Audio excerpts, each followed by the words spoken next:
When Imam Ahmad rahimahullah ta'ala, for example, he says, ضعيف الحديث خير من رأي فلان. That a weak hadith is better for me than someone's opinion. And I'll say the Hanbali madhab, one of the things that's unique to it is that you have a creed and you have the furu'. Imam al-Khalal rahimahullah ta'ala, who passed away in, again, 311 Hijri. Imam Khalal rahimahullah ta'ala, he is the compiler of the madhab. There is something called fiqh al-dalil, and there is something called the fiqh of the madhab. But in reality, that divide just doesn't exist. Yeah. Because every single madhab is built on the dalil. On the usul of the madhab, one of the things that's unique about the Hanbali madhab is athar al-sahaba, the statements of the sahaba. Then we start the new era with Qadi. He is the one who codified the madhab. He is the one who became known as the rukn al-madhab. He was the pillar of the madhab. He was the cornerstone. And we bring them other ahadith on the topic, and we explain that sunnah is taken holistically. You know, you don't just come with one hadith on one issue and you just say, khalas. Any sort of ta'dil or tajrih that comes from modern contemporaries on any scholar of the past has to come with a bayan. It has to come with detailing. One of the lesser known sides about the Hanbali school,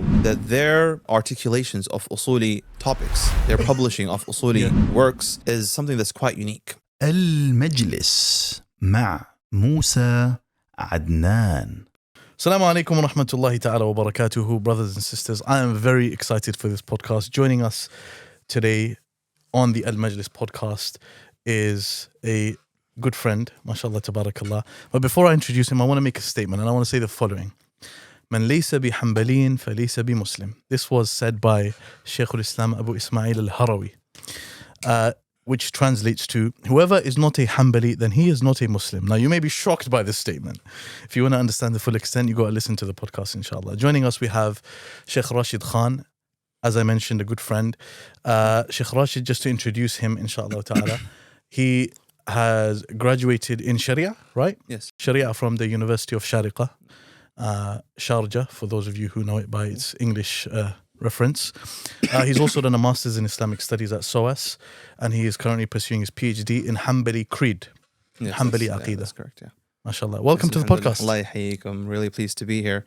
And it's a great chance to expound on Abu Ismail al-Harawi's roaring statement. Yes, definitely. Yes, Alhamdulillah, inshallah. So you are a Hanbali. You have studied the Hanbali madhab. You teach the Hanbali madhab as well. And for all of you who are listening, this is kind of a new series on the Al-Majlis podcast that I want to do, introducing people to each of the four madhabs. Okay, so obviously we have the Hanbali madhab, the Hanafi madhab, the Maliki madhab, and the Shafi'i madhab. So from each madhab, I'm going to get a representative of that madhab, someone who studies that madhab, etc. Someone who, the best people I can have access to. And actually, honestly, this will be a big compliment to you, but out of all of the people that I know, I did think that you'd be the best person to actually represent the madhab. And that's a great deal of husn dhan in your brother. But yeah, I do think it's an important series to cover, especially with, a lot of people have access to this kind of debate that, subhanAllah, it wasn't really relevant a few decades ago. It would be quite niche. It would be in the masjid circle. It would be in that student group. It wouldn't be available to the general masses, that everyone can see the opinions on madhab and what madhab actually are. Yet a lot of confusion still exists on it. So I think it's a great series to just clarify a lot of the dust that has tarnished the image of madhab in general. For sure. And that's one of the purposes behind it, actually. That's one of the purposes behind it. So what we'll begin off with, inshallah, is I want to ask you about your personal journey with the Hanbali madhab. Right? So maybe you don't have to give your, when you started or when you finished or anything like that, but your experience with the madhab, maybe why did you go into studying the madhab? Some basics like this. And actually, I need to give a brief muqaddimah, introduction to the viewers and listeners before we go into this conversation. As we said, this is going to be a series. So we are going to have an episode for each madhab. This next episode on the next madhab may be in a couple of months. It may be in a few months, because it all depends on when I can get access to the right people, inshallah. Because I really want to do justice to each madhab. That's point number one. Point number two, these conversations will be more ilmi. They will be more knowledge-based. So we will be using certain terms, certain Arabisms. If you don't understand them, don't worry. But these podcasts are more targeted towards those people who are wanting to study the madhab. They want to study the madhab. That's why it's called an introduction to the Hanbali madhab. And inshallah, even if you don't understand a couple of points, it doesn't stop you from benefiting. So yeah, what's your kind of story with the madhab? So, I mean, I suppose it originally starts, as most madhab do, that a person is living in a certain environment and he'll usually just take the color of that environment. So for people who grow up, for example, in the subcontinent, it would be most likely that they would adhere to the Hanafi madhab, just because that is the nature of the place they grew up in. Yes. Same thing for North Africans, for example. Same thing for many Egyptians who will just default to the Shafi'i madhab because that is the most popular madhab in the region. So myself, growing up in Saudi Arabia, that was just the madhab that I naturally fell into. It's not really a conscious decision that was made. That is just like a general overview of how I got into it, because when I was growing up in Saudi, there wasn't a strong madhab approach. Rather, it was more the fiqh al-dalil approach that they had over there a few decades ago. So that's what I grew up with. But alhamdulillah, I think, as is the case with many people, when they get to read the biographies of the scholars, they connect with one person. And when that connection happens, they want to be an adherent of that person's school. Yes. Personally, I know many Hanabila who got into the Hanbali madhab just through reading the biography of Imam Ahmad rahimahullah ta'ala. And they were amazed, enamored at this person's steadfastness in his mihna, in his inquisition, and the subsequent legacy that he left behind. Yes. And I think that's how many of them got into the madhab, and that's how I personally gravitated to the serious study of the madhab. Amazing, mashallah. So you referred to fiqh al-dalil. This is, as we know in modern fiqh circles as well, it is a bit of a controversial topic, right? You will have those students. I mean, I myself come from a Pakistani Ahlul Hadith background. My father, my grandfather, going up, generations, they were Ahlul Hadith. And, my father does make jokes from time to time that, our ancestors, they freed themselves from these shackles and Musa's going right back into them, right? But there is this kind of tension between those people who, follow madhahib or study madhahib and those people who will say you shouldn't study a madhab. Obviously, as students studying madhabs, I'm sure we would agree, both of us, that it's not about that you have to stick to one specific madhab. As followers of a specific madhab, we're not saying, if you don't follow one of these madhahib, then you are, cursed to Jahannam. Of course. It's not a case like that, right? But let's speak a little bit about that. What's your perspective on this whole discussion? Because even me, subhanAllah, growing up, actually, I have a short story. I remember when I first was introduced to studying the Shafi'i madhab, the first book that I was doing was Matn al-Ghaya wa al-Taqrib, Matn Abi Shuja', right? And I remember saying to the teacher, but I'm Ahlul Hadith and, I feel uncomfortable. And, the teacher's like, what are you talking about? Imam al-Shafi'i was Ahlul Hadith. And so, but there was this qalaq, there was this discomfort that I felt, right? What's your take on this discussion? I think actually your story is a great introduction into the talk of the madhab, because it's a talk that requires a level of maturity and a level of calmness when a person approaches it. You can't approach this talk when you're emotional and you're upset and you have this sectarian spirit to you. Obviously, it's difficult because as human beings, we can never be neutral. We're just not wired that way. We're not AI. Yet, it's always refreshing and it's always healthy to approach such debates with a level of calmness, a level of maturity, and a level of sincerity in actually trying to understand what's going on the other side.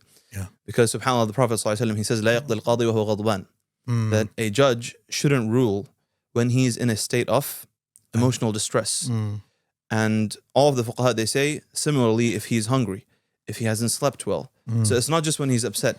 Now, if there's any case in which he's emotionally unsound, he shouldn't be giving judgments because he's going to make an unsound judgment. He's a human being. Because of the distress.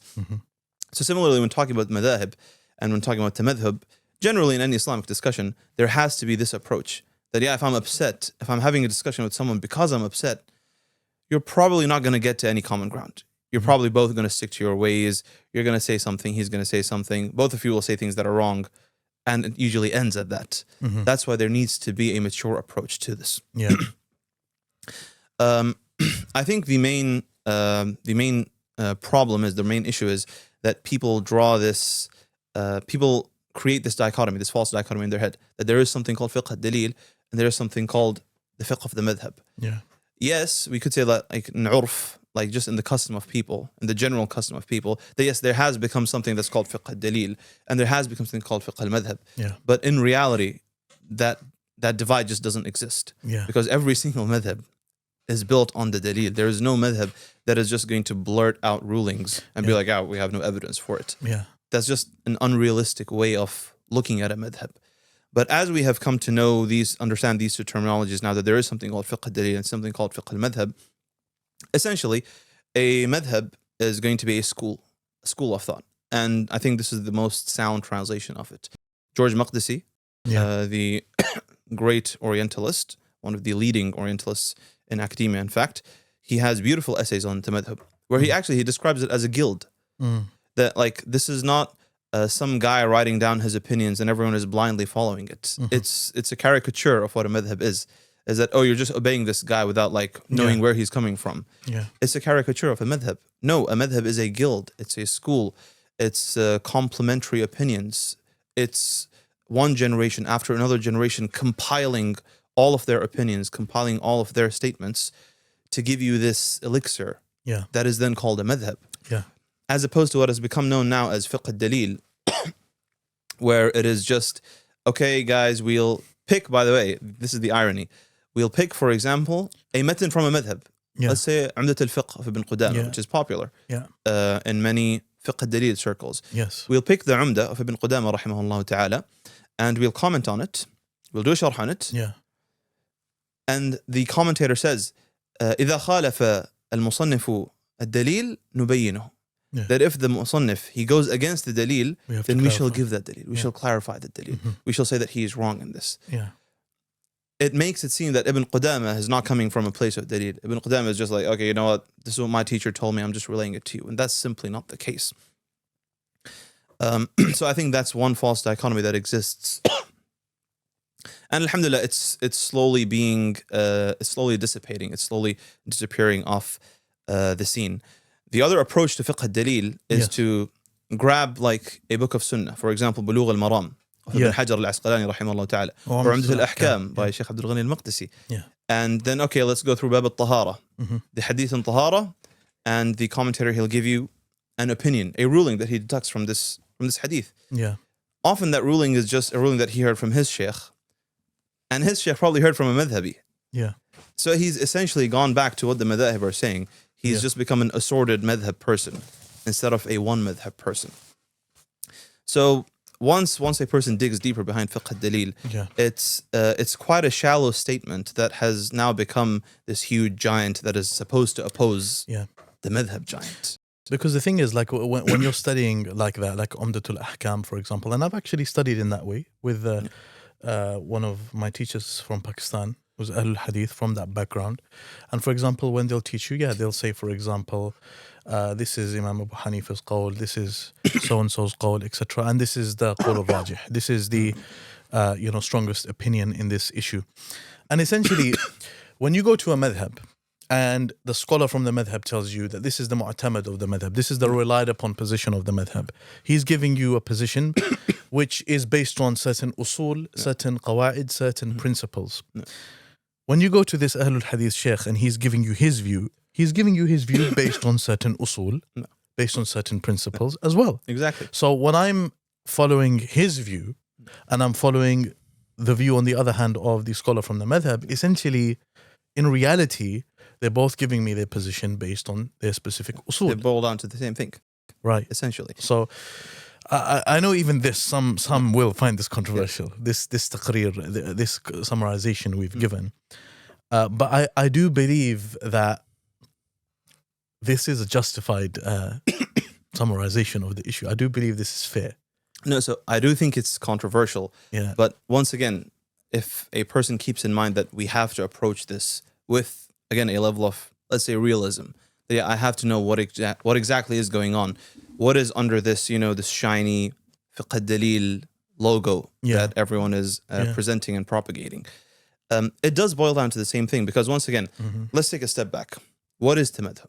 What is following a madhab? What is a madhab in the first place? What are we talking about here? Yeah. We're not talking about the opinions of a person, because madhab, I mean, if we just boil it down to the lexical understanding, it is where a person goes. Yeah, literally. So essentially what we're saying is Imam Ahmad rahimahullah ta'ala, or any of the four imams, would pick an opinion. And he would pick an opinion based on evidence. He would pick an opinion because he deems this evidence to be most in line with his other usul. Yeah. So he'll pick an opinion. He'll go with a ruling. This will become his own madhab. This will become his personal madhab, what they would call al-madhab al-shakhsi. Yeah. And this is a term that came on later on, and we shall explain why it came on later on. They didn't need it before. Because it became a given. As you were saying when you started, that when we started studying the madhabi books, for most of the mashayikh, it's a given. Like, he'll look at you weird. He'll be like, how are you not studying on a madhab? Yeah. Like, how are you doing this fiqh al-hadith thing? How are you doing this fiqh al-dalil thing? How are you going through like hadith books without going through the madhab first? So for them, it's a given that you have to go through this. We'll expound on that later. So we'll have a personal madhab, that these would be Shafi'i's own opinions. These would be Imam Ahmad's own opinions. That is not the madhab we're talking about. We're talking about the madhab in a terminological term. Let's say madhab istilahi, which is the guild that we're talking about. This is over 1,000 years work by some of the greatest minds history has ever seen. We're not talking about Islamic history. Human history has never seen minds brighter, smarter, stronger in memorization. There's nothing like the Islamic scholarship. Nothing in any other religion and in any other culture.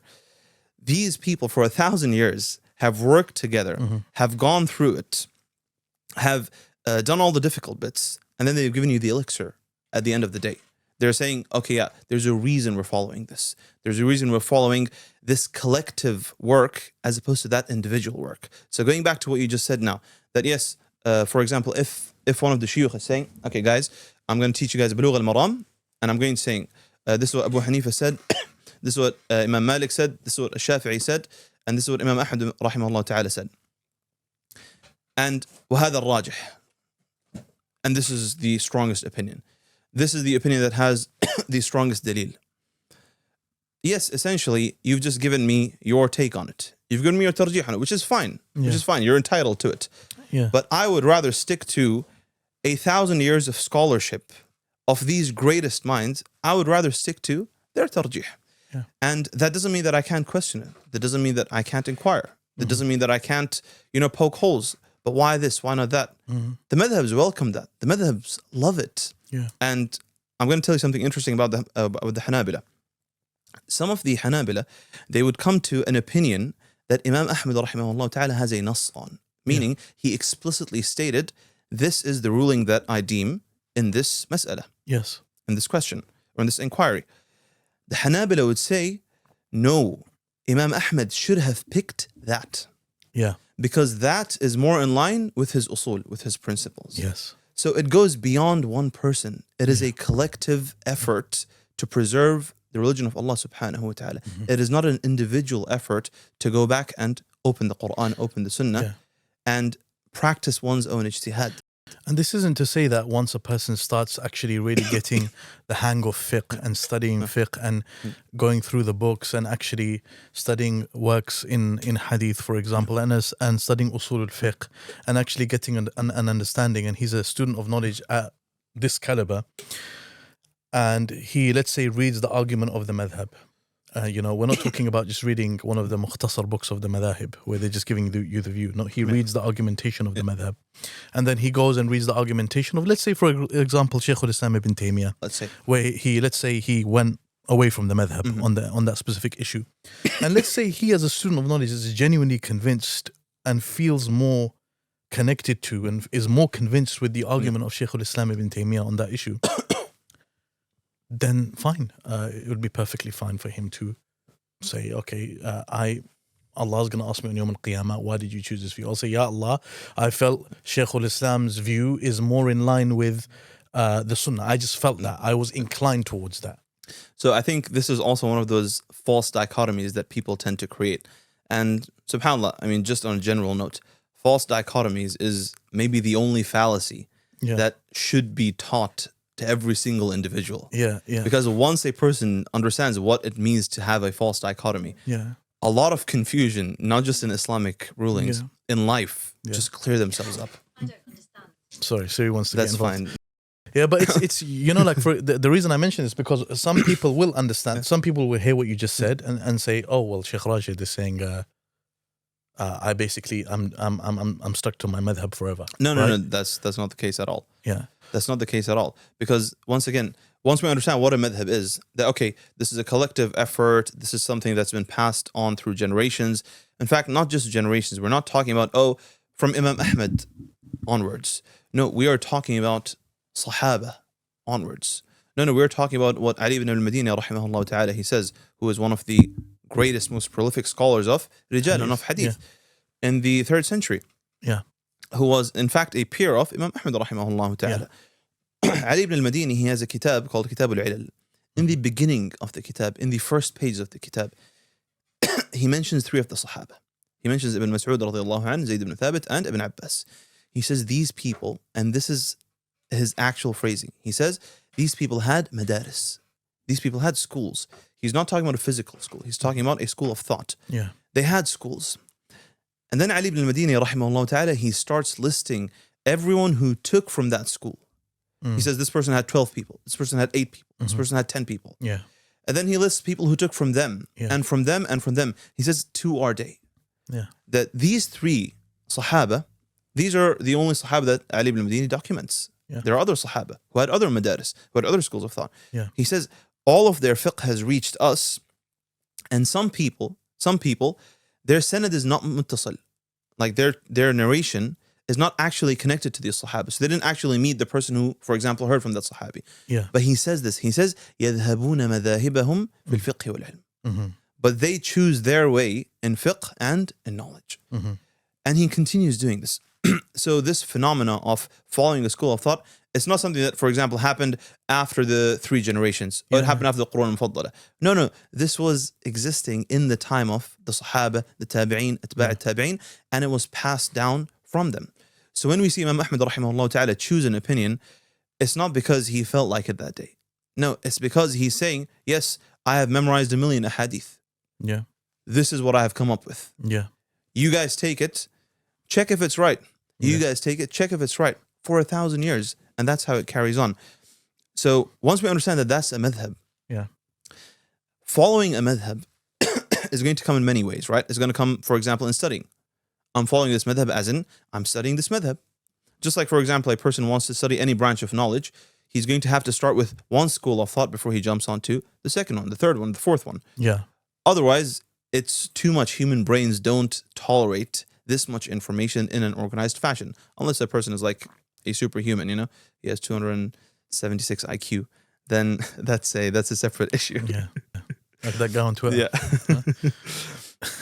So that's one way of following a madhab, is through studies. The other way is following it through amal, which is what you were describing. That a person, he's saying, yes, I'm worshiping Allah subhanahu wa ta'ala by following the collective effort of the Hanabila, for example, which is my choice.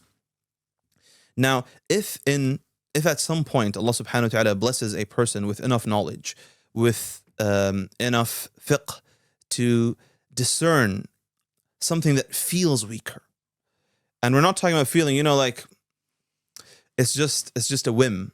No, we're talking about someone has researched it, someone has done his best. And this is going to go into ijtihad, and we'll talk about that later. He's done his best. He's done everything he could. He's done his ijtihad to get to an opinion. To find something that fits with him. It doesn't sit right. That is when the Prophet ﷺ statement, istafti qalbak, comes. No, it's not, I feel like this. No. It's after you've done everything, after you've exhausted your academic mind, you're like, istafti qalbak. الإثم ما حاك في نفسك. That is when it kicks in. So that is tamadhub bil-amal. And then you have tamadhub in qada, for example. When you're a qadi and you're doing fatwa. So that's going to be different. You have tamadhub fil fatwa. For fatwa, it's going to be a different situation as well. For a fatwa, if you're a Hanbali mufti and you're asked about a fatwa, you're going to have to give the Hanbali opinion. You can't pull up a Shafi'i opinion and give it. So there's different stages of the madhab. Once we understand what a madhab is, we have to understand that there's different stages.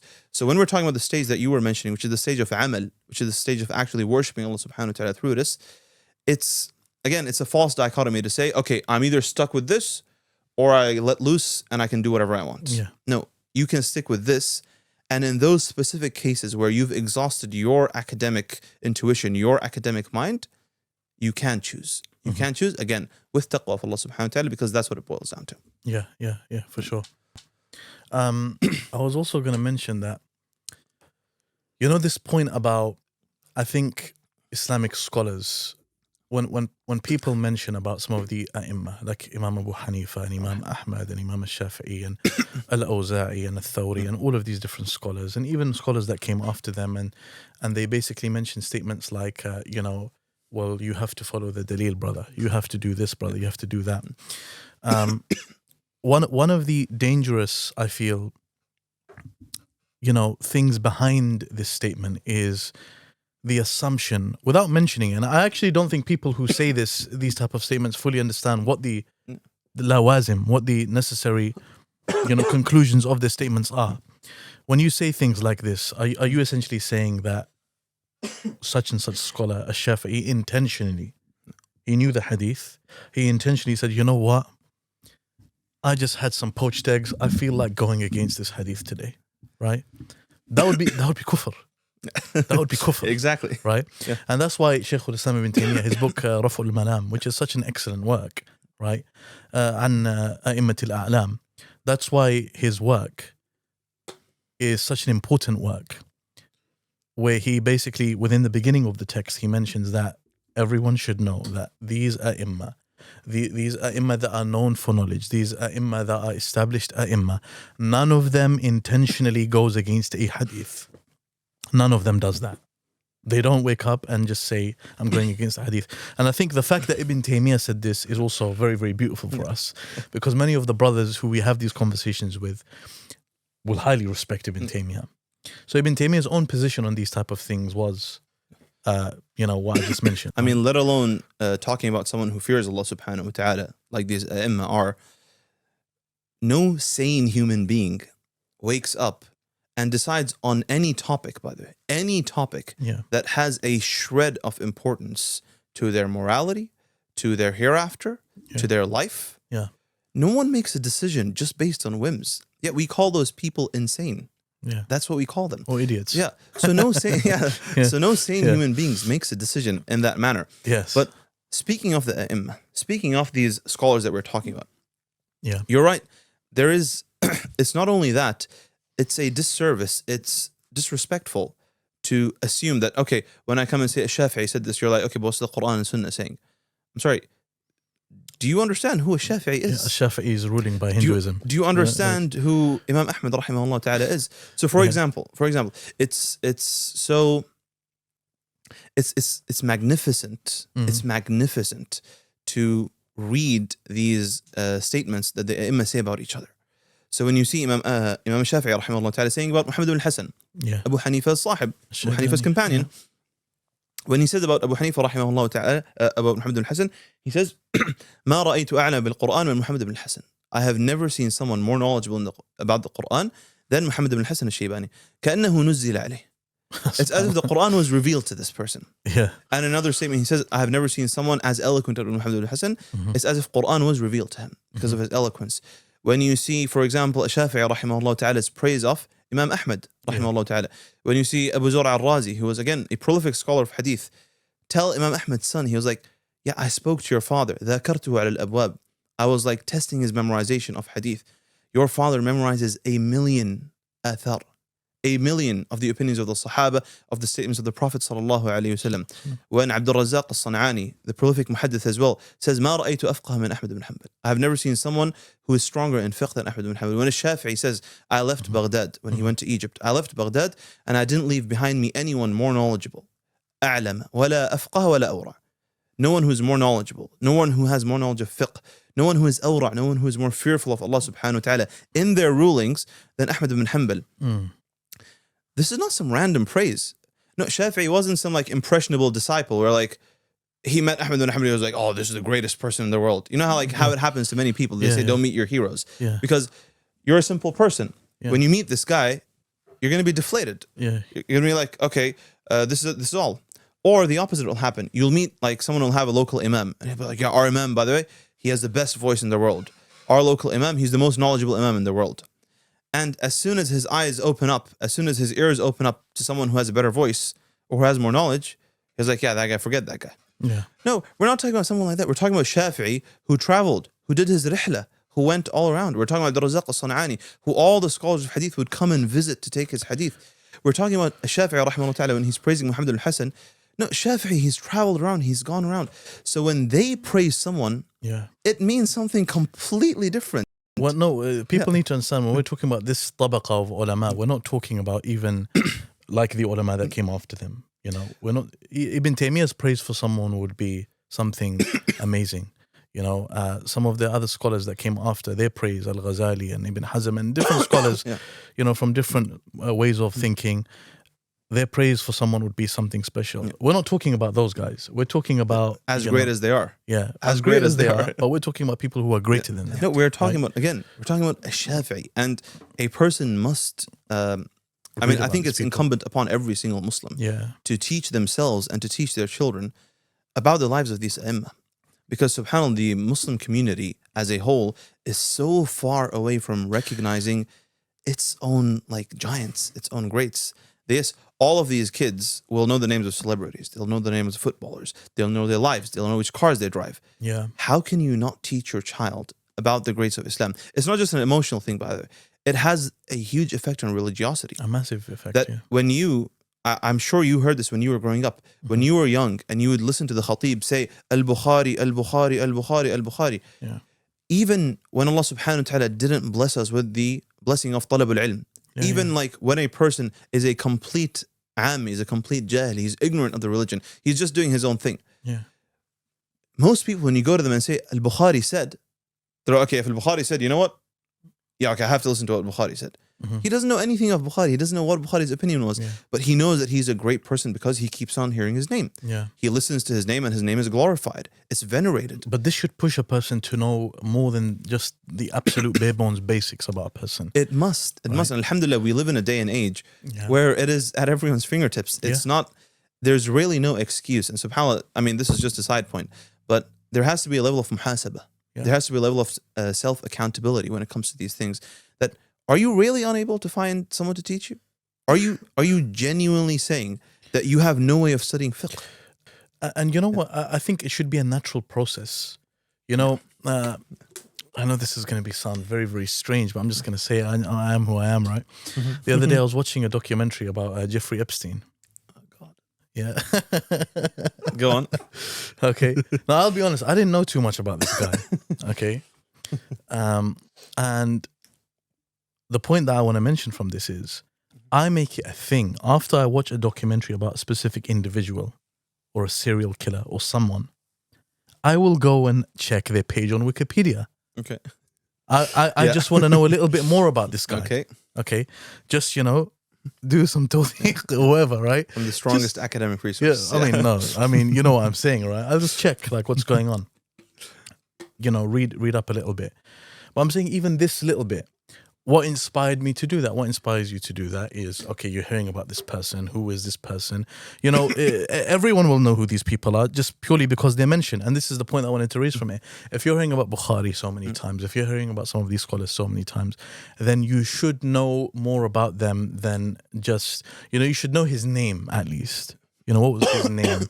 What did he name his book? You know, basic things like this, right? And you should feel that push. This is the point. I believe we're in much more bigger problems than that, to be honest with you. People don't know enough about the Prophet ﷺ, you know, let alone Bukhari and Shafi'i. So the issue is much bigger than that. But inshallah, you know, we all start somewhere. And I mean, yeah, I'm not saying that that's a wrong outlook, by the way, on the current state of like the majority of the Muslim ummah. But alhamdulillah, there's khair. There is an uprising. There is a nahda. We are seeing like many people, young and old, just dedicate like a lot of time now to serious study of the religion. Social media has helped that. extremely, massively. Yeah. Because once again, like the amount of content that is available on social media is it's so much that is confusing. It is again like It is the confusion of choice. It is Yeah. the confusion of choice. Yeah. That you can go now on YouTube and study any book you want from beginner level to, for us, for example, Iqna'. Like Sheikh Abdul Salam al-Shu'air, Hafidhahullah Ta'ala, in Saudiya, he has a commentary on Al-Iqna', which is one of the two mu'tamad books in the Madhab. One of the two like madhabs from which we take the predominant position, the relied upon position. And like Sheikh Abdul Salam al-Shu'air himself has a commentary on Umdah al-Talib. Yeah. On the shortest book in the Hanbali Madhab, he has a commentary on it. Yeah. And it goes all the way up to, that's the final thing. After that, you just go and like do your own ittila' in the madhab. You do your own readings in the madhab. So it's all available. I want to speak more about this concept later on, because this is actually a very important concept. We've spoken about tamadhub on a general level, right? And we've spoken about the concept of following a madhab, etc. I want to zoom in a little bit more now on the Hanbali madhab, right? The purpose of this podcast, to give an introduction to the Hanbali madhab. So I think the best way to do that is to understand the مؤسس المذهب, the person who founded the madhab, Imam Ahmad bin Hanbal. Imam Ahmad rahimahullah ta'ala, I mean, once again, Imam Ahmad requires like hours and hours his own podcast to describe Salahatan, honestly. But Imam Ahmad rahimahullah ta'ala was born in Maru, as some of the historians state. He was born in the year 164 Hijri, and he lived most of his life in Baghdad. Of course, Imam Ahmad rahimahullah ta'ala, just like many of the scholars in this time, he had his own rihla, he had his own travels. And I think one of the most important points in Imam Ahmad's history, I'm not going to go through the entire history because I can't go through the entire history because it's just going to be washed out. It's just going to be too watered down for this setting. But there are a few characteristics that Imam Ahmad displayed in his youth and in his later years that should push a person to a more serious approach to Islam and to a more serious approach to studying it. Okay. I think first of all, it should be marked. We should point out that Imam Ahmad's early life was marked by an obsession with knowledge. And subhanAllah, just today I was sitting with a couple of brothers. We were coming back from East London Mosque, and we were talking about this concept of knowledge. You know, many brothers, subhanAllah, they attend the masajid, they attend the halaqat, and they never become part of it. It's like there's a halo of like knowledgeable people, around of mashayikh, and they're like, yeah, okay, we'll just hang out just outside this halo, yeah? We're just hanging out like at the parameters. We're not actually going to go in. Yes. And subhanAllah, it just takes a push. It's like, what's missing? What's missing? So we were talking about this today. Like, what's missing? You guys are at every shaykh's dars, mashallah, tabarakallah. You guys are listening. Your algorithm is just feeding you like mashayikh, tilawat, durus, this and that, reminders. Allahumma barik, alhamdulillah. This is like Allah's blessing upon you. You have to upgrade. You have to move on. So they were saying like, what's missing? Like, they were like, yeah, we want to. We're not against it. But we just don't know what's missing. There's something missing. Okay. So I remembered a statement by Imam Ahmad rahimahullah ta'ala when he was asked, هذا العلم طلبته لله. They asked him, this knowledge that you sought when you were young, did you do it for Allah subhanahu wa ta'ala's sake? SubhanAllah. He says, أما لله فعزيز. That Allah subhanahu wa ta'ala is in no need of me seeking knowledge. Allah doesn't need me. He says, ولكن شيء حبب إلي ففعلته. It was something that I loved, so I did. SubhanAllah. It was that simple. I just love doing it. That was his explanation for memorizing 1,000,000 hadith. I just loved it, so I did it. So I think it's an extremely important thing that a person has to have this love and has to nurture this love, because this love, again, Allah subhanahu wa ta'ala just throws it in people's hearts. And sometimes it's tainted. Sometimes you can't see it clearly. You have to nurture, you have to push it out. You have to help it out somehow by attending halaqat, by trying to be serious.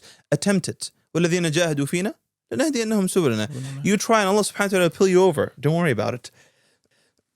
I think it's also about if you have been given that love, if you have been given that attraction towards talabul ilm, then you should make use of that before you lose that as well. You have to. Because you're not always, subhanAllah, even in my own life, I've come across brothers who, may Allah always keep me, steadfast on wanting to seek knowledge and that desire, because I have seen, you come across brothers who are studying, let's say, or who are more diligent on studying, and then the dunya gets the better of them, right? Yep.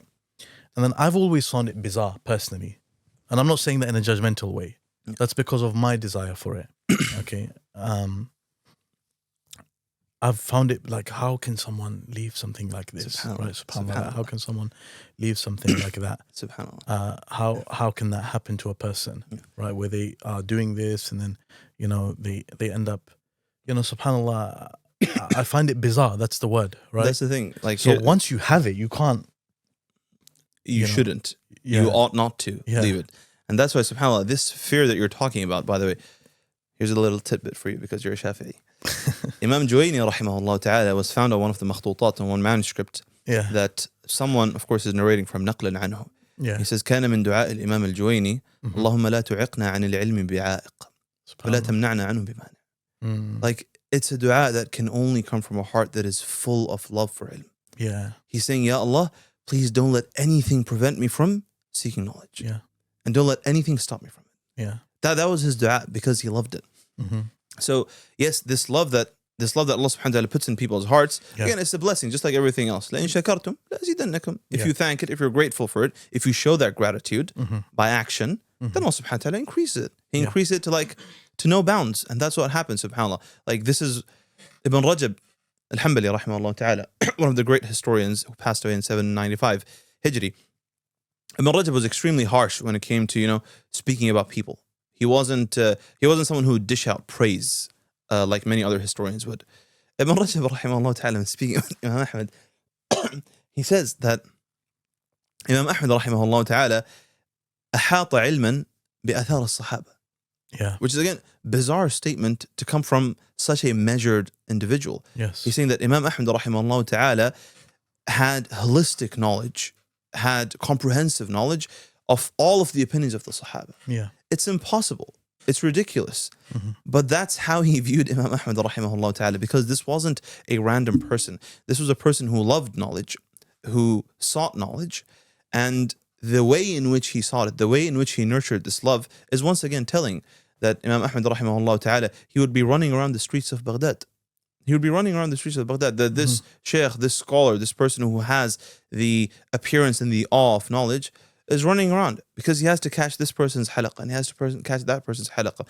When Imam Ahmed, rahimahullah ta'ala, went to Mecca to meet Abdul Razzaq, he was on the way to Yemen. He stops in Mecca to do his Umrah or to do his Hajj. And he's over there, and there's the halaqah of Sufyan. I'm not sure now. Was it Sufyan ibn Uyayna or was it Sufyan al-Thawri? There's a halaqah of one of the Sufyanain over there, who's again one of the prolific scholars from the 2nd century. And he sees people gathering around the halaqah. And right beside him, there's the halaqah of a random person, of a man who's sitting down. There's like a few people around him. Imam Ahmed, rahimahullah ta'ala, obviously before his rihla, it was customary for scholars that before they travel out, they would learn from their local mashayikh. Yeah. Once they've exhausted that, or they think they've exhausted, that's when they would travel out. And just again, like, this should be the case for everyone. Yeah. That if Allah subhanahu wa ta'ala has given you access to knowledge around you, get your fill of that, then move out. Yeah. Because that's going to make everything easier when you move on. Yes. So he sees these two people sitting down. And he gravitates towards the one who has no people around him. He gravitates toward the empty halaqah. And that was the halaqah of Shafi'i, rahimahullah ta'ala. So his sahib, the guy who was with him, who was traveling with Imam Ahmed, he says, you leave the halaqah of Sufyan for some unknown person? But Imam Ahmed, through his action of understanding what serious knowledge is and what it isn't, he said, I want Sufyan for his high chain of narration, for his isnad ali. I'll get that later. It's fine. I have some asanid that are higher than Sufyan, rahimahullah ta'ala. But if I miss this person, then I shall never be able to make up for that. I shall never find this ilm from anyone else. Who was a Shafi'i, rahimahullah ta'ala. And that is when he copied the Shafi'i's books. That is when he transcribed them. So you can already see that not only did he have the love, he had the zeal. He had the action. He was following through with it. And that is when he was given discernment. Yes. He'll know, this is right and this isn't. And obviously Imam Ahmad rahimahullah ta'ala's love for knowledge and his steadfastness in it was tested in the Inquisition, in the mihna of khalq al-Quran, of the createdness of the Quran, which is, once again, I think it's too famous to even like expound on in this podcast. But in a nutshell, it was an issue of creed that some of the Mu'tazila, who were the inheritors of the Jahmiyyah, they would say that the Quran is the created word of Allah subhanahu wa ta'ala, that it's not actually the word of Allah subhanahu wa ta'ala and an attribute of his. And Imam Ahmad rahimahullah ta'ala was the most famous person who stood against it. He wasn't the only one. His madhab was the madhab of all the salaf before him, but he was the one who stood out, and that is why it is remembered.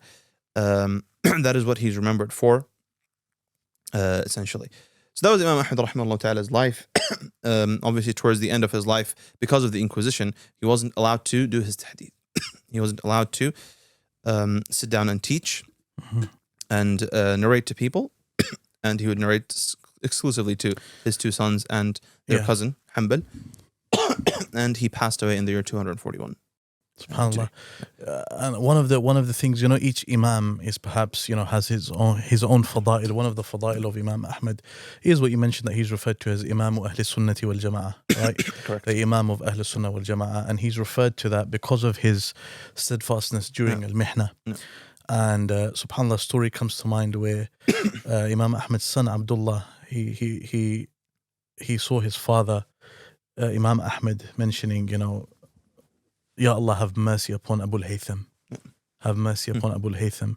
So Abdullah, obviously, like any of us would, he's like, who's this guy Abu al-Haytham that you keep talking about, right? Abu al-Haytham. So he asks his father, who's Abu al-Haytham?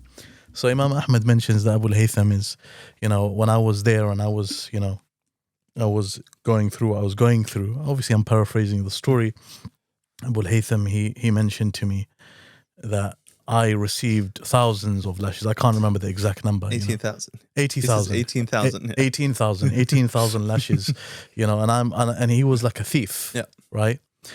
And I'm a thief. I received 18,000 lashes and I'm a thief. I done it fi ta'ati shaitan. Right? And you are, you're an imam, you are who you are. Basically telling him to stay steadfast. I received these lashes fi ta'ati shaitan, and you are doing this for ta'atul rahman, so be steadfast. Right? And Imam Ahmad, that just goes to show you, though, just if we like analyze that story, it just goes to show you how painful that mihna would have been for him. Because if he's remembering years later, the fact that, may Allah have mercy upon that guy, that shows that, how much it would have affected him. SubhanAllah, not only that, this also shows another side of Imam Ahmad rahimahullah ta'ala's personality, which was that he was extremely loyal to those he knew. Yeah. He never forgot people who were good to him. Yeah. Because his son Abdullah, by the way, this narration, Abu al-Haytham's narration, is one of tens of narrations in which Abdullah is like, I heard my father making dua for this guy. I heard my father making dua for this guy. Yeah. My father would make dua for this guy. My father would make dua for Shafi'i rahimahullah ta'ala. He said in every salah, he's making dua for Shafi'i. For Shafi'i, yeah. So I'm like, what's going on? He was like, كان الشافعي كالعافية للبدن والشمس للدنيا. Look at your smile, you're so happy. He's referring you to the Shafi'i madhab, right? طبقات الشافعية. He was saying that Shafi'i was like wellness for the body, and like the sun for this world. Like he was the brightness of it. Because he was a student. Because he had that loyalty for him. He had that love for his teacher. And by the way, this is just also another side point. It's part and parcel of a student of knowledge's arsenal and his behavior and his akhlaq to have this kind of reverence for his teacher. That doesn't mean infallibility. It can mean infallibility, because the reality is that Imam Ahmad does not agree with his teacher in so many rulings. In many issues. Disagrees with Imam Shafi'i rahimahullah in so many rulings. Yeah. Yet this was the reverence he had for his teacher, and that is why in Adab Talab al-Ilm, Tibyan of al-Nawawi, Tadhkirat al-Sami' al-Mutakallim of Ibn Jama'ah, and many of the other books, they say that a student يجب أن يعتقد الكمال في شيخه. He has to believe in a peripheral sense that his sheikh is infallible, not because he actually is, but he has to respect the authority of the sheikh. Later on, when he becomes a strong student, when he understands how this works, then he can disagree with his teacher. You do whatever you want. Yeah. And subhanAllah, this actually ties back into our whole talk about the madhab as a concept. Yeah. Is that yes, the madhab is a place for research. That is what a madhab is. One of our dear mashayikh in Egypt, Sheikh Karim Hilmi, Hafidhullah Ta'ala, who's once again a prolific scholar, not just in Arabic. He's a prolific scholar in English and philosophy in many fields of knowledge. And he has excellent takes on psychology and how Muslims should deal with it. And generally, he mentions that the madhab is like the laboratory for fiqh. It's like, no, it's not Imam Ahmad's opinion. All of these fiqh are coming together and they're dissecting everything. They're questioning everything. They're asking everything. As we said, they're saying, Imam Ahmad, I'm sorry, this was your madhab. This was your personal madhab. You chose this as a ruling. You shouldn't have picked this because you gave us qawa'id elsewhere. You gave us principles elsewhere. You should have stuck to them. Yeah. Of course, these are a handful of masail. Yeah. And again, there's discussion. Did he actually make a mistake? Was he actually not in line with his principles? There's a discussion. Yeah. But the fact that this discussion happens is what we're talking about. That this is not going to take away from our reverence of Imam Ahmad. It's not going to say, okay, khalas, if he's making mistakes, then we don't have to follow him. No, this is the whole point of the madhab, is that everyone is adding to it and everyone is taking from it. And once again, this is why it's important to have a madhab, to adhere to a school of thought. That's why we're saying it's a methodology. Yes. You have to stick to this because otherwise, any Tom, Dick, and Harry can come about and be like, I have an opinion on this. I read this ayah in the Quran and I think that this is the ruling. I read this hadith and I think this is the ruling. But that's not how it works. You can't like walk in from the back door. No, there is a procedure to come in. And this procedure is not something that we have placed. It's not something that is man-made. It is something that Allah subhanahu wa ta'ala has created these people to be means for. The madhab are means for this. For preserving the religion. Exactly. And I think if someone studies usul al-fiqh, they understand this much better. It's eye-opening. That's what it is. Eye-opening. For me, it was eye-opening. When someone, and I'm not talking about, like, obviously Waraqat is an amazing book and, you know, it has its place for sure, right? I'm teaching at the moment to a group of brothers. But like, I'm not talking about waraqat level usul al-fiqh. I'm talking about when a person goes further in usul al-fiqh to, you know, some of the, like Jamal Jawami and some of the shuruh of Jamal Jawami and stuff like that, for example. Just as an example, as a Shafi, I'm mentioning this, right? A person will appreciate much, much more what's going on here in fiqh. Right. One brother asked me recently. He was asking me about Ibn Taymiyyah, and we'll come to Ibn Taymiyyah in a little bit. He was asking me about Ibn Taymiyyah, and you know this perception some people have that Ibn Taymiyyah is like by himself in one corner, and he's just against everyone in the world, right? So I said to him, you know, you'll be surprised on some of these masail when you study usul al-fiqh, and some of these things that you think are obvious, you know. Like al-amr yaqtadi al-wujub, for example. I'll say that when you actually go into the books of usul and you realize some of the things that you thought are obvious, these very scholars who wrote these books are telling you, and other scholars differed with us on this, and this is their position. And so you realize, subhanAllah, it's actually not as simple as I thought it was, right? So once again, it's an illusion that does create, again, I have to refer back to the false dichotomy. That, there is dalil, there is fiqh, there is some sort of separation. Because when we're talking about usul al-fiqh, that is its main goal, right? Its main goal is to search into the general adillah, the general evidence that Islam has to offer, and how to move on from that to the furu', to the branches of fiqh, to the rulings. That's in a nutshell what usul al-fiqh is about. Yes. I would argue that teaching usul al-fiqh at a level that is more basic and more washed out than waraqat would make like 90% of people look at Islam differently. No, they will look at Islam differently. That everyone who talks about Islam, once he gets into, hey, by the way, there's something called a wajib. Guess what? We have different opinions on what a wajib is. Get into that. Just get into that. Just get into the concept of dalil. Because once again, this is one of those questions that is overly simplistic. It's when someone says, okay, what's the dalil for this opinion? First of all, once again, would you know how to handle the dalil? Would you know how to handle the dalil? Why am I picking a Shafi'i to handle my dalil for me? Because a Shafi'i lived for majority of his childhood in Hudayl. Because a Shafi'i speaks the language of the Quran better than anyone alive in this world Yeah. can and has been for hundreds of years.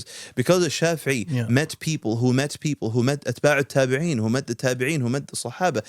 That is why he's in a position to speak on the dalil, on the evidence, and I am not. And this goes back to like in usul al-fiqh, like alfaz and the dalalat, etc. Like amr, like this is like when I'm going through this now, one of the things that I mention, that I try and mention in the classes, like I try and mention, why are we even talking about this? Because sometimes people want to ask you, we're studying usul al-fiqh, okay, we're studying, he's talking about majaz now and he's talking about haqiqah. Yeah, but why are we talking about that? Why are we even talking about this topic? It's because usul al-fiqh is dealing with Adillatul fiqh al-ijmaliyah. So we have to understand the Nas, the Quran and the Sunnah has come. So how do we understand that? It's in a specific language. How do we understand that language, right? So there's so much we can mention about this. So you mentioned about, obviously we spoke about Imam Ahmed, now we went into usul al-fiqh, etc. I want to bring the conversation back a little bit and go into after Imam Ahmed. Now Imam Ahmed has taught, he has his ashab, he has people with him.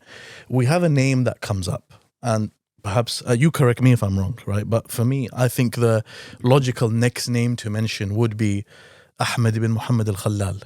Am I correct to say Imam that? al-Khallal rahimahullah ta'ala. Al-Khallal.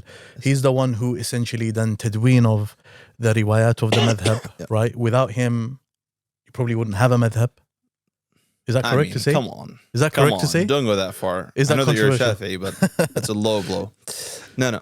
So generally, Imam al-Khallal rahimahullah ta'ala, who passed away in, again, 311 Hijri. So very close to the Imam rahimahullah ta'ala, just 70 years between them. Yes. And he met most of Imam Ahmed's direct students. Yes. Imam Khallal rahimahullah ta'ala, he is the compiler of the madhab. Yes. His magnum opus is al-Jami'. Yes. لعلوم الإمام أحمد, Yes. the compilation of Imam Ahmed rahimahullah ta'ala. What does that exactly mean for us? That he compiled the madhab. So the narrations from Imam Ahmed rahimahullah ta'ala are separated, they're scattered. So they had to be compiled in one place. So for example, Shafi'i rahimahullah ta'ala, he compiled a number of rasail in al which is 11 volumes. And again, it's a compilation of this and that, of different topics. They're not all talking about one thing. Some of them are talking about aqeedah, some of them are talking about usul al-fiqh, some of them are talking about strictly fiqhi rulings. Some of them even have like linguistic masail in them, rulings in them. So it's assorted. Imam Ahmed rahimahullah ta'ala, especially in his later years, he was of the opinion that nothing should be written except hadith. This is the general stance that Imam Ahmed rahimahullah ta'ala took to this. Okay. That generally nothing should be written except the hadith of the Prophet sallallahu alaihi wasallam, the athar of the Sahaba, any narrations we have from the Sahaba or from Atba' al-Tabi'een.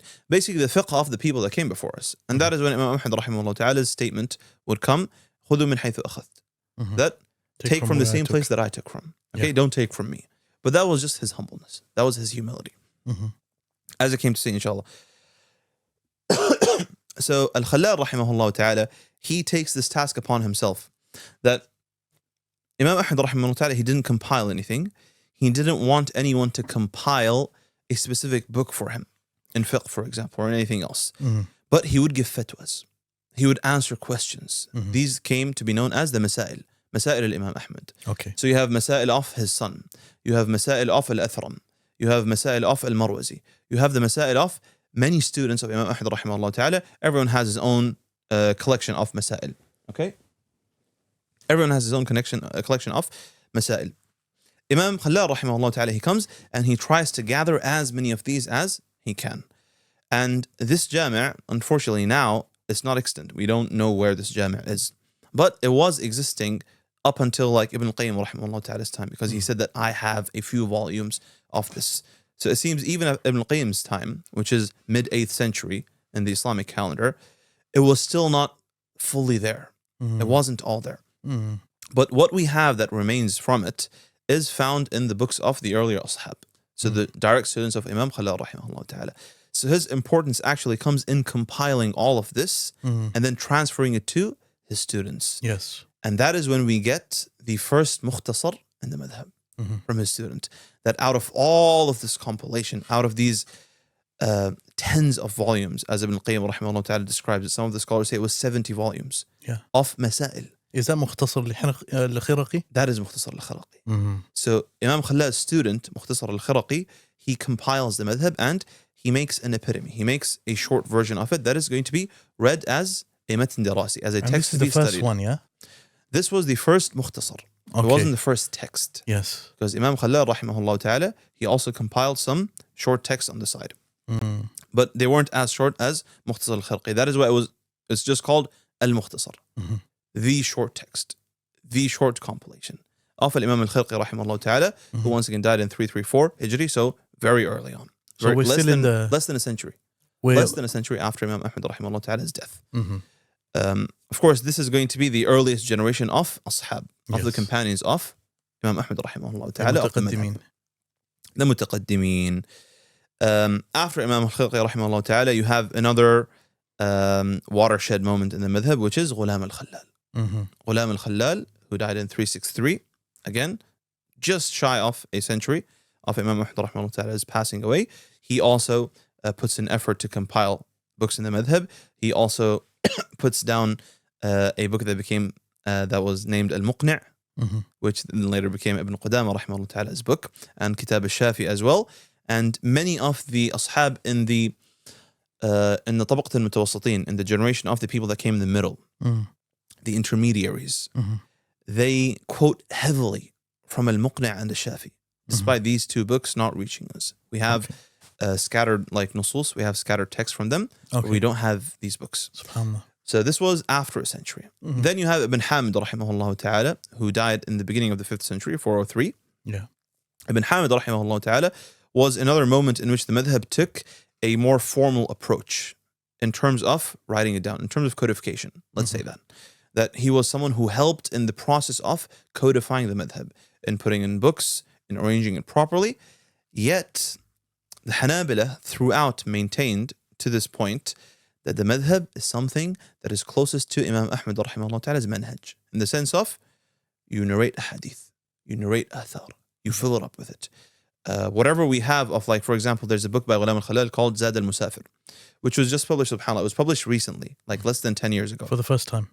Wow. It was published in 2 editions. One in Dar Tayyib al-Khadra, and one, if I'm not mistaken, Dar al-Minhaj or Dar al-Sumai'i by Abu Jannah al-Hanbali, who is like a specialist in the Hanbali field, in the manuscripts. So when you look through this book, it's called Zad al-Musafir. So it is essentially the provision that someone who's traveling takes with him. So the traveler is the Muslim in this world. This is enough for him to, like, get by with his fiqh and his aqidah. Nice. It's essentially, I asked him, he asked Imam Ahmad, what is your opinion on this? Imam Ahmad says, my opinion is this, and usually Ibn Umar said this, Ibn Abbas said this, Waki' said this. So once again, it's a book that has heavy emphasis on just naql. I'm just transmitting to you. This is what was said. This is what was said. And if Imam Ahmad rahimahullah ta'ala answers and he doesn't give you an athar, you're pretty sure that he has an athar for it already. If not, you will find it with someone else. So for example, Riwayat al-Athram. Al-Athram, one of the Imam's closest students, he'll give you an answer from the Imam and there won't be any dalil in it. If you go and look for that same mas'ala in Masail Ibn Hani, for example, his other student, you'll find the same mas'ala, the same answer, you'll find the dalil there. But you just didn't find it, which is what you mentioned. Imam Ibn Taymiyyah rahimahullah ta'ala in Raf' al-Malam, he says this. He says sometimes the Imam said the dalil, it just wasn't transmitted to you. You don't know about it, but the Imam had a dalil for it. So you have to leave that space for husn al-dhan in this Imam. This is not just some insane guy who's just going to, like, throw out a statement like that. So we have Ghulam al-Khalal. After Ghulam al-Khalal's attempt at codification, once again, very heavy emphasis on naql, on athar, on transmitting. We have Ibn Hamid, who breaks away from that slightly. And then we have the Khatima of the Mutaqaddimin. We said that the Khatima of the Mutaqaddimin was Ibn Hamid rahimahullah ta'ala. He was the end of that era. And then we start the new era with Qadi Abu Ya'la. Qadi Abu Ya'la, who passed away in 458 Hijri. Once again, mid 5th century. He is the one who codified the madhab. He is the one who became known as the Rukn al-Madhab. He was the pillar of the madhab. He was the cornerstone. He was the guy who codified it and made the madhab, he pushed the madhab out to the masses. That yes, now this guy was a qadi. We had a qadi, we had a formal judge in Baghdad who's Hanbali, who's writing books. The same with the Shafi'is writing books. He's writing books.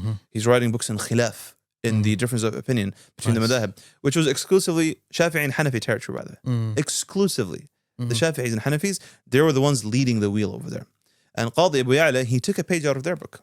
He was like, yeah, just like you guys are writing a khilaf, I'm going to write a khilaf. You guys are doing a ta'liqah, I'm going to do a ta'liqah. And he goes by codifying the madhab, and he breaks away slightly from that rigid, naql heavy codification. And then, of course, we have the entire tabaq of the mutaqaddimin that ends with Ibn Muflih, al-Burhan. The mutawassitin, you mean? Yeah, the mutawassitin, sorry. The intermediaries, it ends in 884. So it's almost 400 years of mutawassitin. This is the intermediate generation. Then we have the later Hanabila, the mutaakhirin, which was after 884, beginning with Mardawi. Beginning with Imam Ala ad-Din al-Mardawi, rahimahullah ta'ala. Of course, in the middle over here, we have Shaykh al-Islam ibn Taymiyyah, rahimahullah ta'ala, who passed away in 728 Hijri. He was also one of the watershed moments in the madhab, as was his student Ibn Muflih, rahimahullah ta'ala. Amazing. So this is like this is a brief history from a history perspective of the madhab, right? And this is very, very important for a person to know. If they're studying the madhab, they should know some of the main ulama in their madhab. Of course. And, we can't speak about, Ibn Badran also was a significant figure. He has his madhab. The later Hanabila, right? Of course, so like these are specific names that you can't speak about specific madhab without mentioning them, right? It's interesting you say that as a Shafi'i, by the way, because you guys have such an interesting thing. He's laughing because I keep digging at it.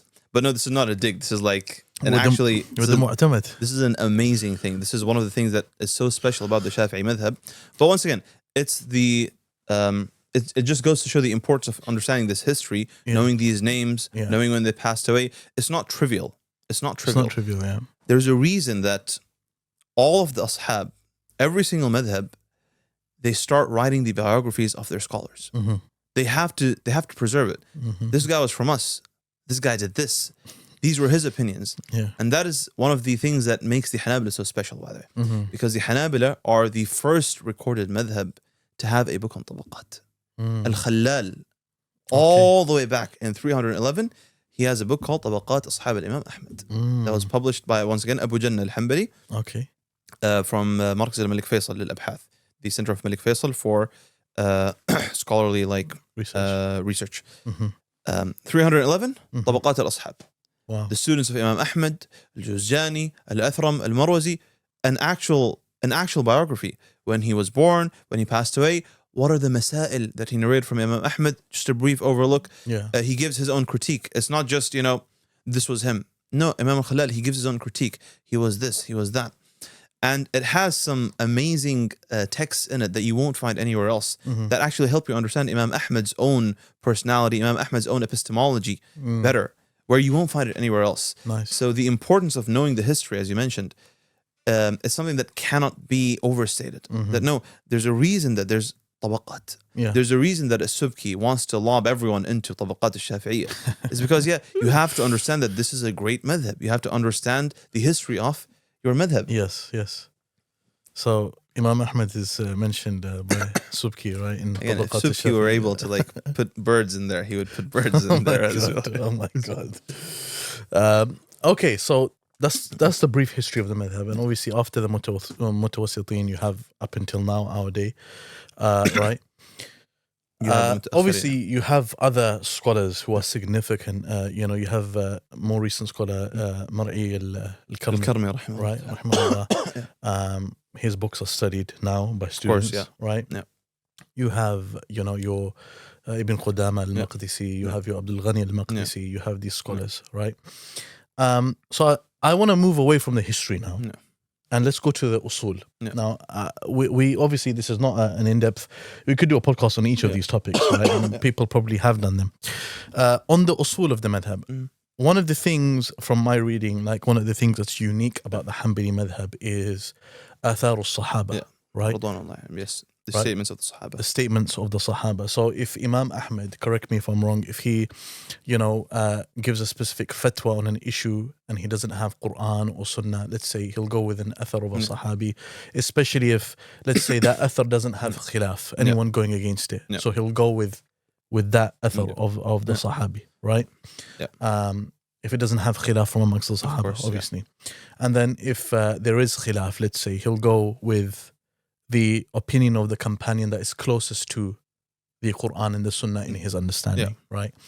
And the qiyas for Imam Ahmed is like right at the bottom, right? It's like last resort after even a weaker hadith. And for him, his understanding of weak hadith is also something specific. So like, tell us about some of the unique things to do with the usul of Ahmed and the madhab. I mean, of course, there's a lot of nuance even to the position on the qawl al-sahabi, on the statements of the Sahaba. Okay. Generally, what you mentioned is correct about it. And again, we can't get into this nuance just because of the nature of the podcast. Yes. But I think, once again, I would rather go thematic than go into details. So the general theme of the usul of the madhab is that there is still a heavy emphasis on naql, on transmitting. Is that yes, at the end of the day, this is my religion and I have to follow with this kind of naql.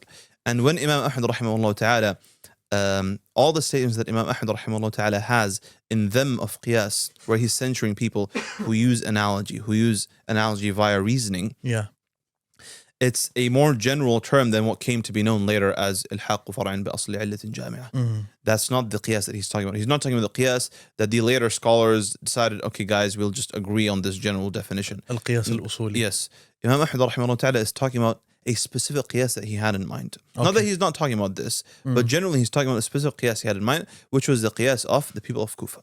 Okay. And this is the historical, I wouldn't call it feud, but there is a tension between Imam Ahmad rahimahullah ta'ala and Ahl al-Hadith in general, all of the scholars of Hadith in that time, and the people of Kufa, and those that followed their madhab.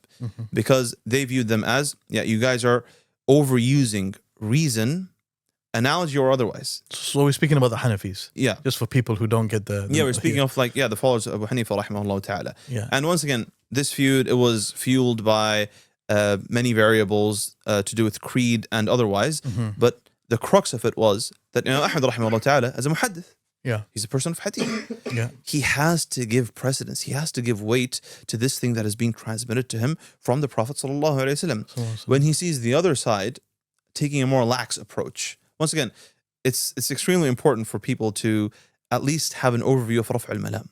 They must have an overview of Raf' al-Malam to understand that there is so much nuance to this, and that the A'imma weren't just like hurling words at each other because they hate each other. No, there is reason behind this. And Imam Ahmad rahimahullah ta'ala's reasoning, as was the reason of al-Hadith, is that I have a hadith, I have an athar from a Sahabi. How can you reason your way out of it? How can you reason your way out of it? That was their approach. So when Imam Ahmad rahimahullah ta'ala, for example, he says, ضعيف الحديث خير من رأي فلان. That a weak hadith is better for me than someone's opinion.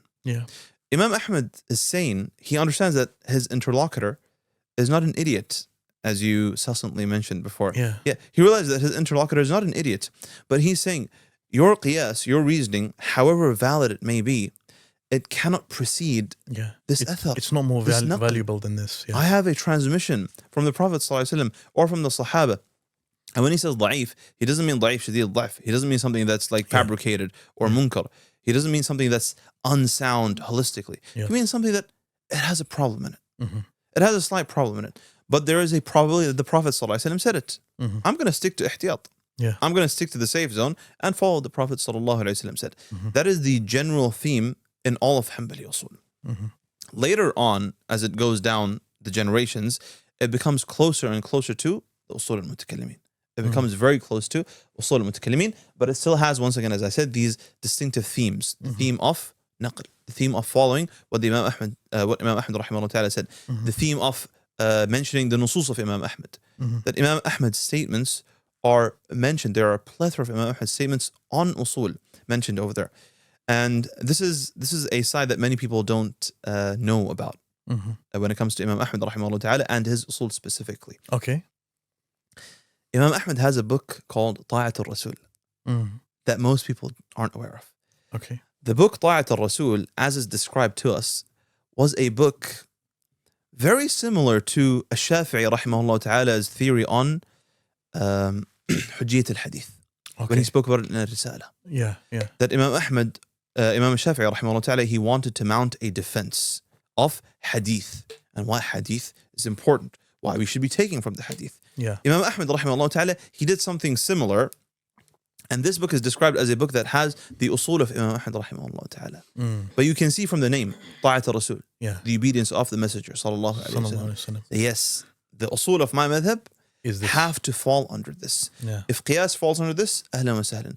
If istihsan falls under this, labirin, that's fine. But it has to fall under this category. I think this is something very beautiful about the madhab, right? Imam Ahmad's madhab, because when you have this emphasis on, essentially it's encapsulating one of the core ideas of the Ahlul Hadith, right? Of course it is. That we are people of Hadith. We take the athar. We're strong in taking the athar. The Prophet ﷺ was sent for our guidance, so we're going to take his view. Of course.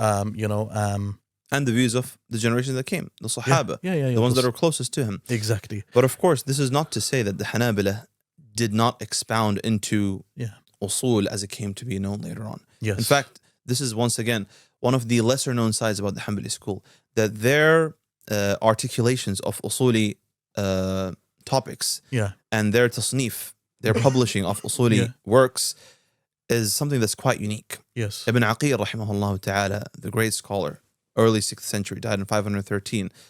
His book Al-Wadih fi Usul al-Fiqh, which is printed in 5 volumes by George Maqdisi, who was obsessed with Ibn Aqil when he was alive, and by Sheikh Abdullah Turki in Mu'assas al-Risala, both in 5 volumes. It's an amazing book once a person reads it, once a person goes through it. But no, he has 2 books that are talking about usul. He has a few books that are talking about jadal, about the art of argumentation and the science behind that. That there is something so unique about this approach to publishing and to writing a book of usul, especially in his time. He's early 6th century. Al-Juwayni has come and gone. Al-Ghazali has come and gone. All of these great usuli figures from the Shafi'is and otherwise, they've come and gone. They've put their print. Yes. Yet Ibn Aqil rahimahullah ta'ala, a genius he was, but also because he was a follower of Imam Ahmad rahimahullah ta'ala, because it's scattered, it's peppered through the book, that this guy is a Hanbali who has his own view. He has his own opinion. Even when we go down later on, for example, Ibn Taymiyyah rahimahullah ta'ala, in al-Musawwada, his participation to his father and grandfather's work on usul. It's so unique. There's nothing like it. It's a refreshing take. It's not following in the archetype of anyone that came before him. Al-Razi rahimahullah ta'ala, for example, and Al-Amidi, the 2 great Shafi'i usulis, they followed the archetype of the Mu'tazilis, Abu al-Husayn al-Basri, and Al-Qadi Abdul Jabbar. They followed suit with Al-Burhan of Al-Juwayni, Al-Mustasfa of Al-Ghazali rahimahullah ta'ala. They were following from this book. They said it. They said, we're following these books. Ibn Taymiyyah rahimahullah ta'ala, when he wrote Al-Musawwada with his father and grandfather, they weren't following anyone. They were doing their own thing. Yes, it was a draft. Then it was later on, Tamma Tabiduha, it was published by one of their students. But this was their outlook. And this shows you that it wasn't just Ibn Taymiyyah. No, it's not just because Ibn Taymiyyah was this exceptional, individual. His father, his grandfather, they were also contributing to a unique take on usul al-fiqh. We have then in the later generation, Al-Mardawi rahimahullah ta'ala, who again takes from the Shafi'is. He takes from Jam' al-Jami'. In the beginning of his book, he lists it. And once again, this is such a strange phenomenon. Subki rahimahullah ta'ala, because he's mysterious and he's cool like that. Subki, when he talks about Jam' al-Jami', he's like, جمعته من زهاء مئة مصنف. I've compiled this elixir from loads of amazing different book, books. This profound work from 100 books. Al-Mardawi rahimahullah ta'ala, he says, I've compiled it from these books. This book, this book, this book, this book, this book. From the Shafi'is, these books. From the Hanafis, these books. From the Hanbalis, these books. There's some books of usul, and there's some books from like general books that I've also compiled from. These are them. He lists all of the books that he has used in his commentary on his own Epitome al-Tahrir, which is called Tahbir, Sharh al-Tahrir.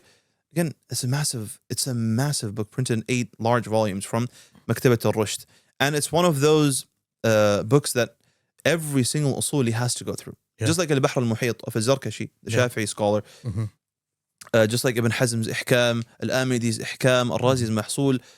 Al-Bahr al-Tahbir of al-Mardawi is just one of those books that you have to go through. Yeah. Even despite him coming after them, despite him coming after the Shafi'is, despite him taking from Jam' al-Jami', taking from this person, taking from that person, but there is a unique touch to the way al-Mardawi manages to incorporate Imam Ahmad into every single usuli mas'ala. There's always going to be a presence for Imam Ahmad in the usul of these masail. Because that was their unique approach. So it wasn't just, oh, Imam Ahmad, he was early, he was muhaddith, Ahl al-Hadith, he had an Ahl al-Hadith approach to usul al-fiqh. No. The followers of Imam Ahmad rahimahullah ta'ala, they had this creative approach to the madhab, and they've always had this. Tufi rahimahullah ta'ala, that's the last person we need to mention. Tufi rahimahullah ta'ala, and you know this because you have had exposure to Tufi rahimahullah ta'ala. Yeah, he's wild. 716. So he died before Ibn Taymiyyah rahimahullah ta'ala, but he would call Ibn Taymiyyah shaykhuna. Yeah. Tufi rahimahullah ta'ala, I mean, he is such a unique personality when it comes to usul. There is nothing like Tufi rahimahullah ta'ala. I think he's just unique. In any of the madhab, not just in usul fiqh. You know that. In everything. I think he's just unique. His sharh on Mukhtasar al-Rawdah, it is an incredibly profound and complex and creative take on usul al-fiqh. I was asking my sheikh, who he's a Hanbali, but he exclusively studies Shafi'i usul, Jam' al-Jami' and the commentaries on it. Yeah. He said, just like al-Bahr al-Muhit of al-Zarkashi, just like al-Mahsul of al-Razi, Sharh Mukhtasar al-Rawdah is a book for every single usuli from any madhab. He needs to study it. You need to go through this book. You need to understand this mentality, this person's take on usul. And despite that, you know that Ahl al-Hadith transmission way of looking at usul, it never went away. Al-Tufi rahimahullah ta'ala, despite delving deep into mantiq, into philosophy, into kalam, he was always able to tie it back to the Quran and the Sunnah. That is why he has a book called Al-Isharat al-Ilahiyya fil-Mabahith al-Usuliyya. He's reading the Quran. This is Tufi's final book. He wrote it 2 months before he passed away. SubhanAllah. Compiled 2 months before he passed away. You know, it's like a jalsa tadabbur. He's like, I'm sitting down, I'm reflecting on the Quran because I'm crazy in usul. I'm just doing tadabbur of the usuli isharat in the Quran. Amazing. Like Allah subhanahu wa ta'ala is pointing me towards a mabhath usuli, an usuli topic in the Quran. Here you go. Yeah. طبعا this is in usul al-din and in usul al-fiqh, in aqidah and in usul al-fiqh. So that spirit of Ahl al-Hadith, of transmission, of going back to the source, it was never lost on the Hanbali usul. Amazing. So let's talk about now, we've spoken about usul. Obviously, this is a podcast. We can't, give every single topic its due. And it's a madkhal, it's like an introduction. This is the idea that we had with this. So let's speak a little bit about now, move on to the actual, madhab in terms of studying fiqh, right?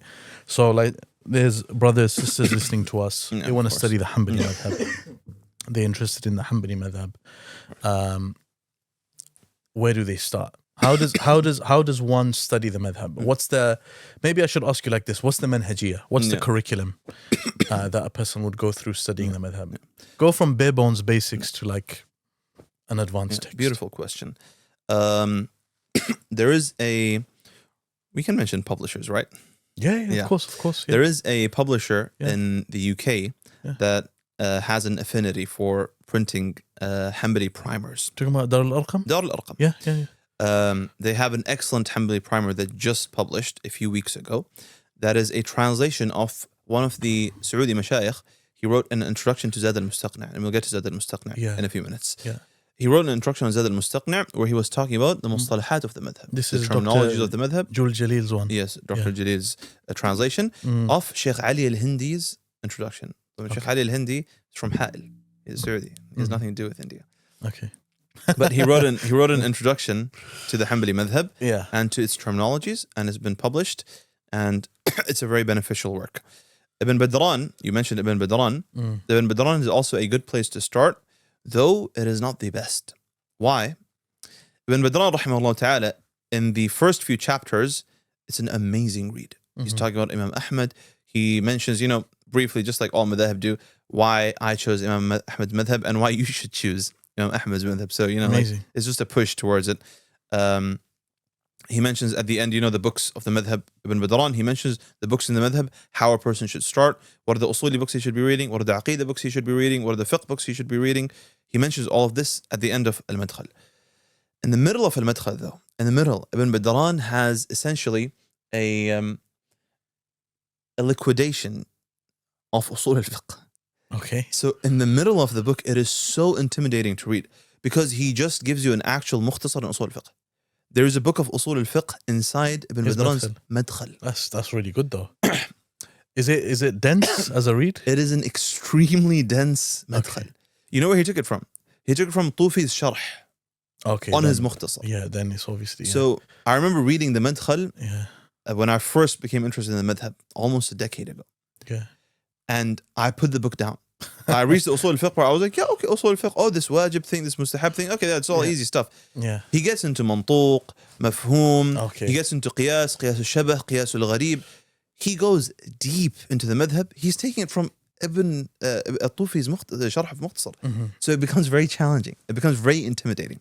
So if anyone's going to take Madkhal ibn Badran to get a brief history of the Madkhal, he should read the first chapters and the final chapters. The chapter on usul al-fiqh should be completely and entirely left. Okay. That's a good introduction into it. Okay.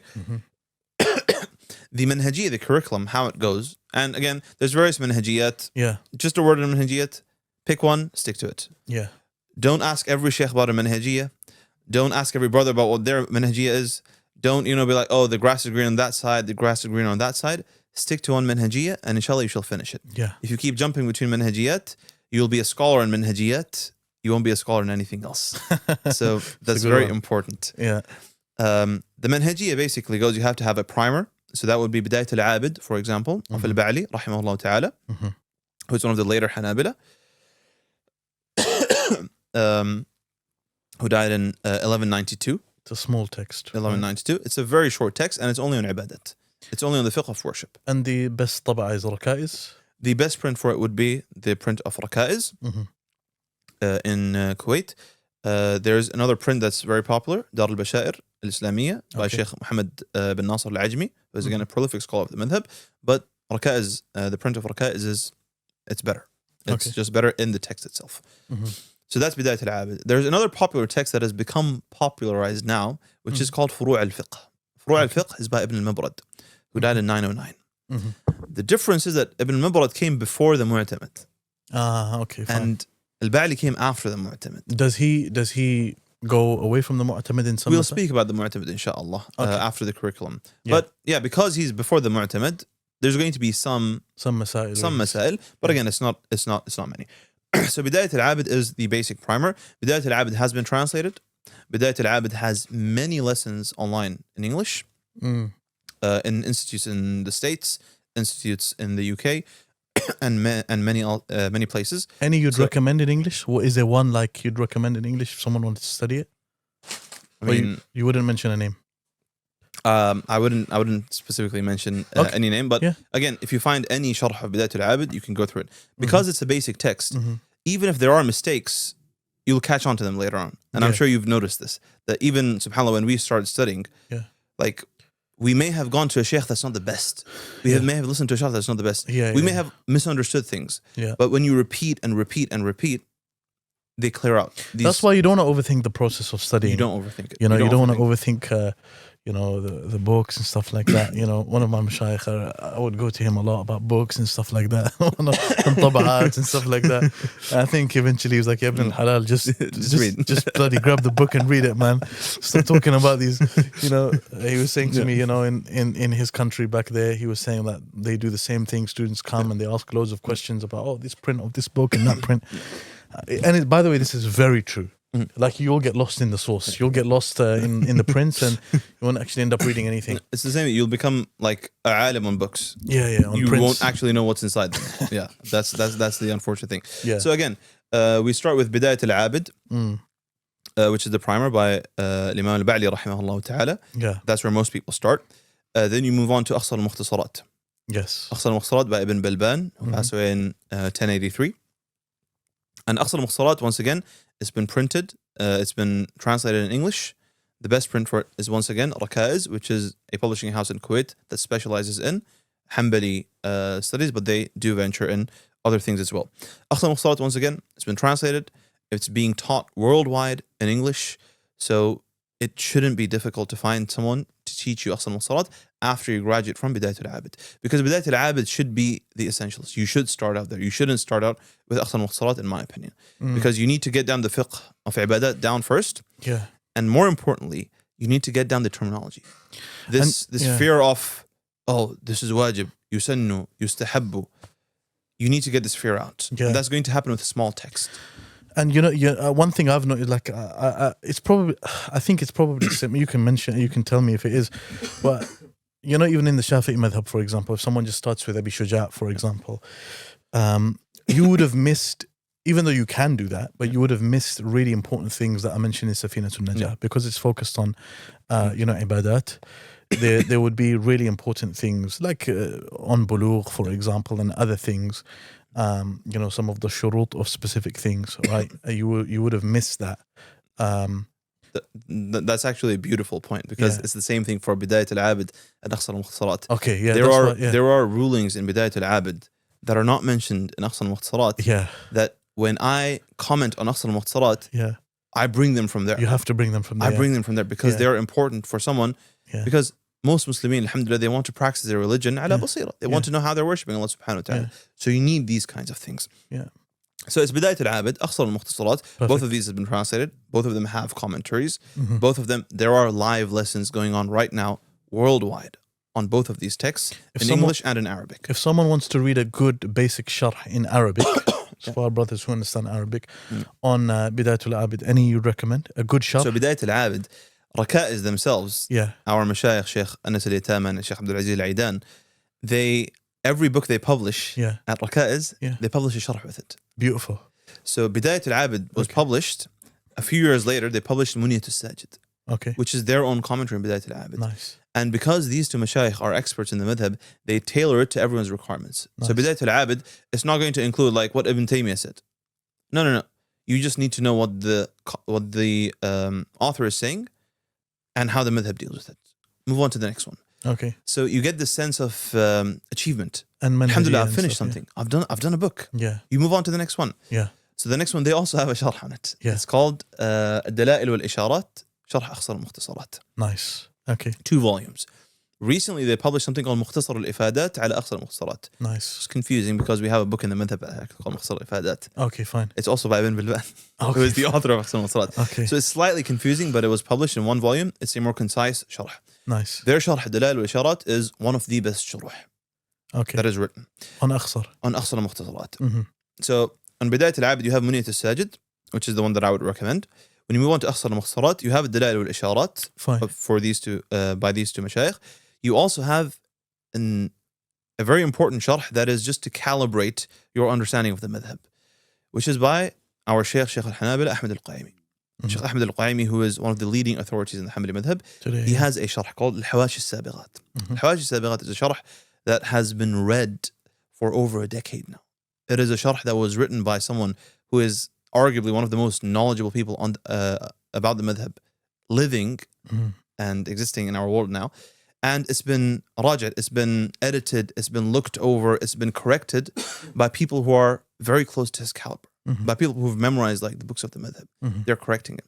So it's an extremely important sharh, but it's to calibrate. So once a person goes through Aqsar, he understands the sharh of, like, for example, Sheikh Abdul Aziz al-Aidan and Anas al-Yatama, Dalail al-Isharat, and he has a good understanding of Aqsar. He tests himself with that. He calibrates. He fixes the small like niggles and issues because there's always going to be some. That's Aqsar.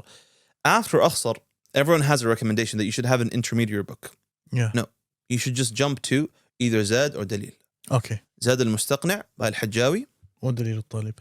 Or Dalil al-Talib by Sheikh Mar'i al-Karmi. There's like 200 years between them. Yeah. But these are both books that have been studied by the scholars.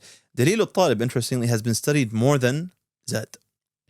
Interesting. Dalil al-Talib has been studied and it has more commentaries and hawashi and sub-commentaries on it than Zad. And it's got more masail in it as well, It's got more. I mean, the masail thing is a huge debate. Okay. But the general consensus is, or the general opinion is, that Zad has more masail if you were to take the mantuq and the mafhum.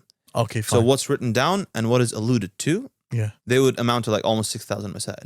So it is going to be more than Zad in that way of counting. More than Dalil, you mean? So Zad wasn't as studied as Dalil al-Talib. What was studied was Rawd al-Murbi'. So al-Buhuti, rahimahullah ta'ala, one of the later scholars, he wrote a commentary on Zad al-Mustaqni'. Yes. That was studied. Not the original book, Zad al-Mustaqni'. Yeah. Rawd itself. And Rawd is taught in the universities in Saudi, right? Rawd is taught in the universities in Saudi, in Kulliyat al-Sharia, in the College of Sharia.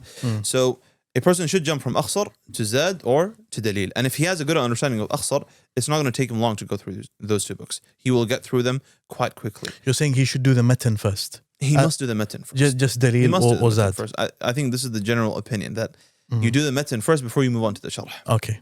Yeah. Because you have to have good understanding of, good tasawwur of the masail in the matan first before you move on. Yes. After Zad, there's two opinions. Some mashayikh say, if you've done Zad very well, you can actually just jump to Muntaha. Muntaha, which is the mu'tamad in the madhab. It's the mufta bihi. Yeah, it is a mu'tamad. Some mashayikh say, no, you have to have an intermediary, which is Rawd al-Murbi', the commentary of Zad. You do the commentary of Zad, and then you move on. Even for someone who did Dalil, he goes back to the commentary of Zad, which is Rawd al-Murbi'. He doesn't, then he moves on to Muntaha. That takes us to the end of the curriculum. Because after that, you're not studying it as much as researching with your teacher. Yeah. If a person gets to Muntaha and Iqna'. So Muntaha and Iqna', al-Iqna' was by al-Hajjawi rahimahullah ta'ala, who died in the late 9th century. Who died in the late 9th century? Yeah, I believe it was 9th century, maybe 10th. And by al-Buhuti rahimahullah ta'ala, by Ibn al-Najjar, who wrote Muntaha al-Iradat. Yeah. Muntaha al-Iradat was written by Ibn al-Najjar, who passed away in 968. So mid 10th century. These two books, Iqna' and Muntaha, make up what's called a mu'tamad. The mu'tamad for the Hanabila is the predominant position, the relied upon position. Yeah. This is the default. This is if a qadi is giving a hukam, he should give if it a judge is this. ruling, if someone is saying something about the madhab. Yeah. This is where you go back. We don't go back to Al-Qadi Abu Ya'la's books. We don't go back to Al-Khallal books. We don't go back to Ibn Taymiyyah's books. We don't go back to Ibn Muflih's books. We don't go back to Al-Mughni by Ibn Qudama, for example, because that's a book in comparative fiqh. Yeah. It's not even a book in the Hanbali fiqh and the Hanbali madhab alone. Yes. If a person is going to say the Hanabila believe this in fiqh, he has to go back to these two books. Okay. It's not going to be out of these. Yeah. If it is out of these, it's probably going to be in Ghayat al-Muntaha by Shaykh Mar'i al-Karmi. So these people in the late 9th and 10th century and 11th century, these are the compilers of the madhab from the mutaakhirin, from the later Hanabila. Yeah. This is the mu'tamad. This is the end product. Yeah. This is where, if anyone's going to attribute something, you find it here. If you want to know what the madhab says, you find it here. If you're a Hanbali mufti and you're giving a fatwa, you're going to find your fatwa over here. And this is how it goes on. When a person reaches these books, you're just researching with your teacher. Now you know what you're doing. If you're here, you know what you're will doing. read it with your teacher. Yeah. He will comment on it. He'll have like comments here and there. But by this time, you've done it. Yeah. You've done it. You've gone through the ropes. Yeah. You understand what the madhab is about. Now you're doing your research. Now you're going to actually be trying to discuss with al-Iqna' al-Muntaha. You're saying, is this the predominant? Is this the relied upon position? That's when you get into like the deep waters. Nice. But until then, Bidayah, Akhsar, Zad or Dalil, Rawd, Jamil. and you get to Muntaha. It's a beautiful summary. Jazakumullah khairan. Now I wanna go. So since we've discussed key figures in the madhab, we've discussed the usul of the madhab, we've discussed the madhab within itself, the way in which you study it. I have some questions related to the madhab, right? In the beginning, for example, I made the statement, "Man laysa bi Hanbaliyin fa laysa bi Muslim," right? This is obviously talking about something which is exclusive to the Hanbali madhab, Of course. which is that every single madhab that we have, Imam Malik's madhab, Al-Shafi'i's madhab, Abu Hanifa's madhab, may Allah have mercy upon all of them, their schools are specifically schools in furu'. Yep. They are schools in fiqh. Yes. Okay. Ma'rifatul ahkam al-shar'iyyah. Of course. Okay. These are schools in ahkam al-shar'iyyah, the basically legal rulings in Islam, right? But then we also have aqidah. And I'll say the Hanbali madhab, one of the things that's unique to it, right, is that you have, within the Hanbali madhab, you have a creed, which is referred to as the Hanbali creed, Yep. and you have the furu', Of course. the madhab, which is what we've been discussing essentially, right?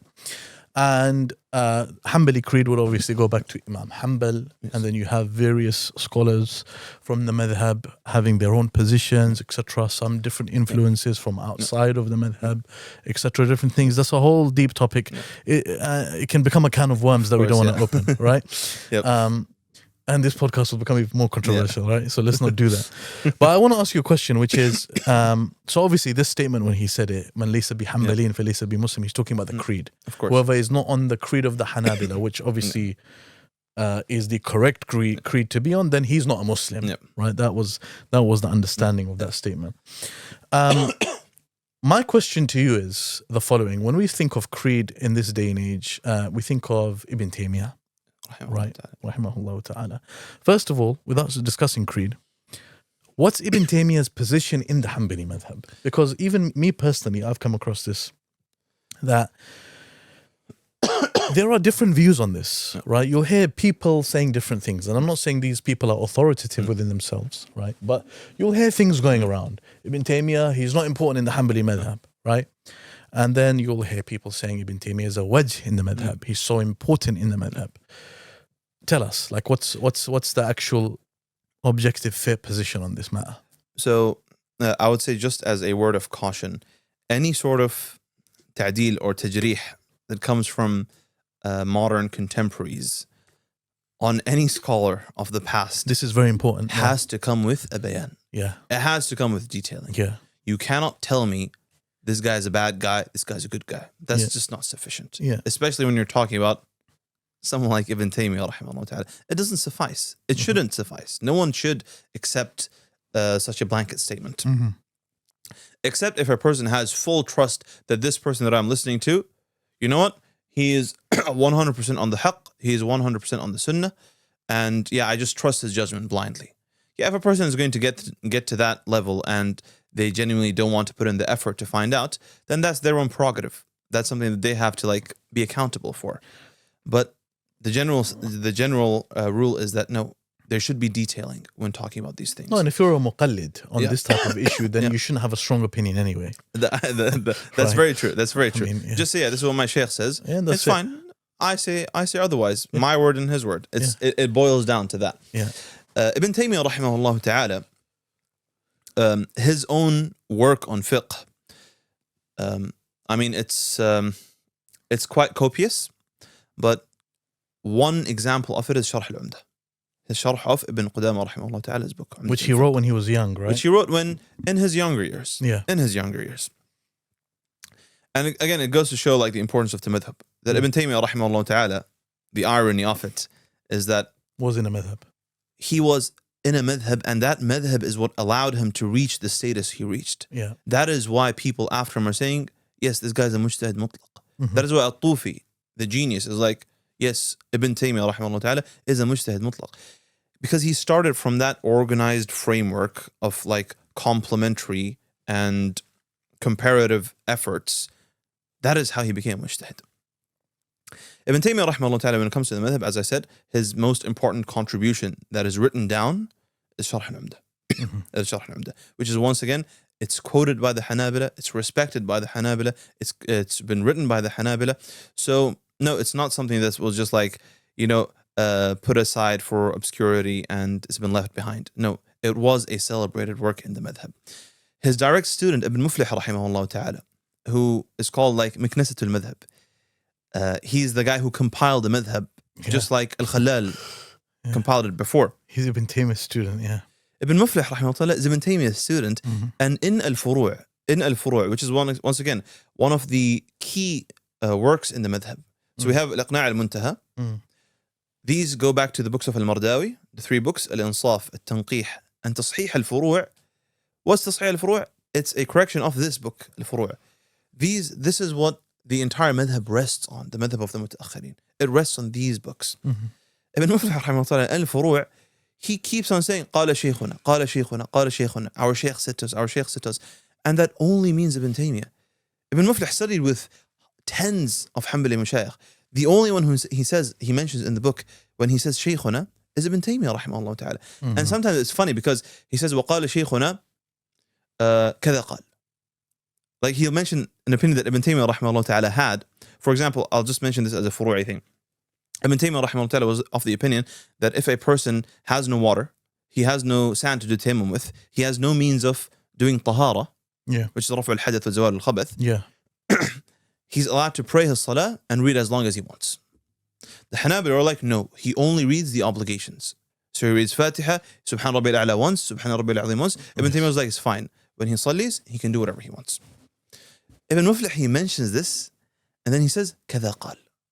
That's what he said. This is how he said, yeah. He's disregarding it. He's saying, don't worry about that opinion. Like, I don't regard it in any way. He mentions it.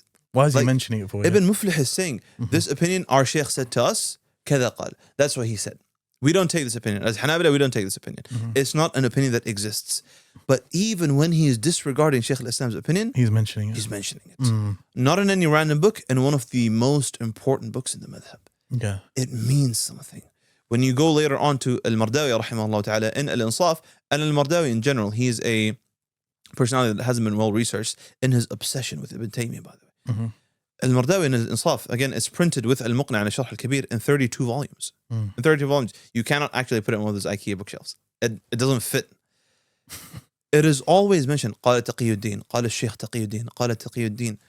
He is mentioned, again, copiously in all of these books, even in Al-Iqna' al-Muntaha. And one of the Hanbali Mashayikh in Saudi, he told me about this.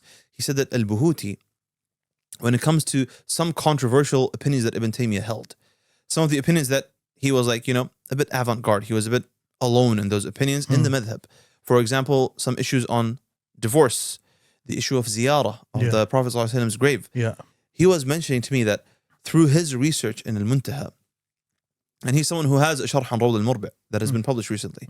So he's not just some random talib ilm. He is one of the teachers in Saudi. He said, Ibn al-Najjar, the compiler of the Mu'tamad, he sometimes mentions Ibn Taymiyyah rahimahullah ta'ala's opinion in a place that it shouldn't be mentioned in. So on some of these issues on divorce, there's only one opinion throughout the entire generations of Hanabila. All the way until you reach Ibn Najjar. When Ibn Najjar comes, he chucks in Ibn Taymiyyah's opinion. Interesting. Why are you checking it in? He doesn't say, I agree with it. He chucks it in. This doesn't happen once. It happens again and again and again. Even on issues that pertain to bid'ah. Issues that pertain to tasawwuf. Ibn Taymiyyah rahimahullah ta'ala is mentioned again and again. We're not saying like a risala over here or some random letter that he wrote to like his kid or something. We're talking about the Mu'tamad. The relied upon books in the madhab. They mentioned Ibn Taymiyyah rahimahullah ta'ala. Okay. There's a book that was recently published. It's called Ibn Taymiyyah al-Hanbali. Ibn Taymiyyah the Hanbali. Hanbalite. And in that book, he gathers, I mean, it's not the most excellent compilation. It is lacking in many areas, but it's a brief glimpse of Ibn Taymiyyah's position in the madhab. That no, there are copious and numerous instances in which Ibn Taymiyyah rahimahullah ta'ala is mentioned as an authority in the madhab, not just as one of the scholars that said something. Another book that I would recommend is Ustad Abdul Hakim al-Matrudi, the professor at SOAS. He has a book on Ibn Taymiyyah and the Hanbalis. Nice. It's also an excellent book on this. There's one third book, I'll just mention it, from Dar al-Tahbir. Dar al-Tahbir have a book that's called Ibn Taymiyyah, Qanun al-Ta'athur wa al-Ta'thir. Ibn Taymiyyah, the balance of affecting and getting affected. He talks about how he was affected by the Hanbalis and how he affected the Hanbalis that came after him in fiqh. It's concise. It's like 150 pages. So these are 3 excellent books that I would recommend on this. Jameel. So that was his position in fiqh. In terms of creed now. In terms of creed, I mean, just a brief mention of what you said before. The fact that the Hanbalis existed as a package. Yeah, if you're a Hanbali, you're a Hanbali in fiqh and you're a Hanbali in aqidah. That's the package that you get. You have to be that. Yes. That was something that was made popular by George Maqdisi in his research of Ibn Aqil rahimahullah ta'ala that he did. But it was something that existed way earlier than that. Like even if you look in books of kalam, like the mutawwalat, the longer books of kalam, they'll say, وقالت الحنابلة. The Hanbali said, but why are you mentioning al-Hanabila? Like that's a fiqhi madhab. Exactly. No, because they became known. It was a alim. Yes, the Hanbalis are that. You had some Hanbalis that were philosophers. Sadaq ibn al-Husayn, who was in the 6th century, he was a philosoph. He copied the Shifa of Ibn Sina. And the people around him, they would say, مذ كتب الشفا تغير. that ever since he copied the Shifa, he's changed. He's not with us anymore. And he has extremely problematic statements. Ibn al-Jawzi rahimahullah ta'ala, for example, the Hanabila, they would say, what's wrong with you? You're not part of us. Al-Dhahabi rahimahullah ta'ala, he would say, maratan Hanbali, maratan Ash'ari. That sometimes you're Hanbali, sometimes you're an Ash'ari. And Qadi Abu Ya'la also had his positions. Qadi Abu Ya'la also had his positions that later Hanabila would come to disagree with. But the fact is that what you mentioned, that the Hanabila, they came as a package. That you are part of our guild. Our guild, by the way, it includes everything. It includes some tazkiyah, it includes some creed, and it includes some fiqh. And there are certain issues in creed as well, which you see consistent throughout the Hanabila, like the concept of ulu'ullah, for example. Al-harf wal-sawt, for example. This is regardless, even regardless of, let's say, Ash'ari, the Ash'ari effect or the effect of the mutakallimin on Hanabila is something you see. Largely it is consistent. You have some Hanbalis, for example, like Ibn al-Jawzi, he'll have some problematic statements here and there, but yes, Ibn Qudamah rahimahullah ta'ala, he mentions the main three positions that we differ with from the other schools of thoughts is kalam Allah subhanahu wa ta'ala, speech, ulu Allah subhanahu wa ta'ala, and the issue of ta'wil. The issue of ta'wil. These are the three main issues. But yes, this concept that they existed as a guild, as a package, was very true. What Hanbali studying on the topic of creed, some of Ibn Taymiyyah rahimahullah ta'ala's books, was this something within the Hanbali curriculum, let's say, for Hanabila after him? So it's very interesting because this is the area of research for my PhD. Okay. This is the exact question actually. Amazing. For my PhD. Okay. And yes, alhamdulillah, I mean, we're still going through it, but there is a definitive answer to this, and that is that the Hanbalis were studying Ibn Taymiyyah rahimahullah ta'ala's books, the short ones, the intermediate ones, and the long ones. In creed. That when you have a scholar in the 10th century, Ibn Utwa al-Hanbali rahimahullah ta'ala, mentioning Bayan Talbis al-Jahmiyya, and mentioning Sharh al-Asfahaniyya. These aren't like, wasatiyya, it's just like a few ayat, it's a few ahadith, it's a few general statements that could be misinterpreted or something like that. This is what I was going to say, that you could just do ta'wil of. No, Sharh al-Asfahaniyya is an extended commentary, kalami, philosophical commentary. It's extremely complex. Bayan Talbis al-Jahmiyya. It's 11 volumes. So it wasn't just, we had the short creeds that Ibn Taymiyyah wrote. No, they had the whole thing. They had the whole package. Ibn Taymiyyah rahimahullah ta'ala's Hamawiyya, his Tadmuriyya. These were books that Ibrahim al-Qurani, a Shafi'i scholar, an Ash'ari scholar, a Sufi Akbari scholar, said that when he went to Qahira, when he went to Cairo, to the Hanabila over there, 12th century Hanabila, he goes to them and he says, what's your creed? What's your mu'tamad? They pull out Hamawiyya for him. They pull out Tadmuriyya for him. They pull out Ibn Taymiyyah's books for him. No, it means something. It means something. This guy was being studied by them. And there's many other shawahid. They would study Ibn Taymiyyah's books just like they would study Lum'at ibn al-Qudamah, just like they would study the other books. Interesting. This would be part of their curriculum, even if it wasn't as popular. Okay. I think that before we end, lastly, there's this concept that we see when a student of knowledge, I think, reaches a certain stage and he's reading Arabic books and coming across, going into different books, you come across this concept of tasawwuf, right? Even there was a book published about Ibn Taymiyyah and tasawwuf. Ibn Taymiyyah Sufiyan. Yeah, right. So, what's your thing on this?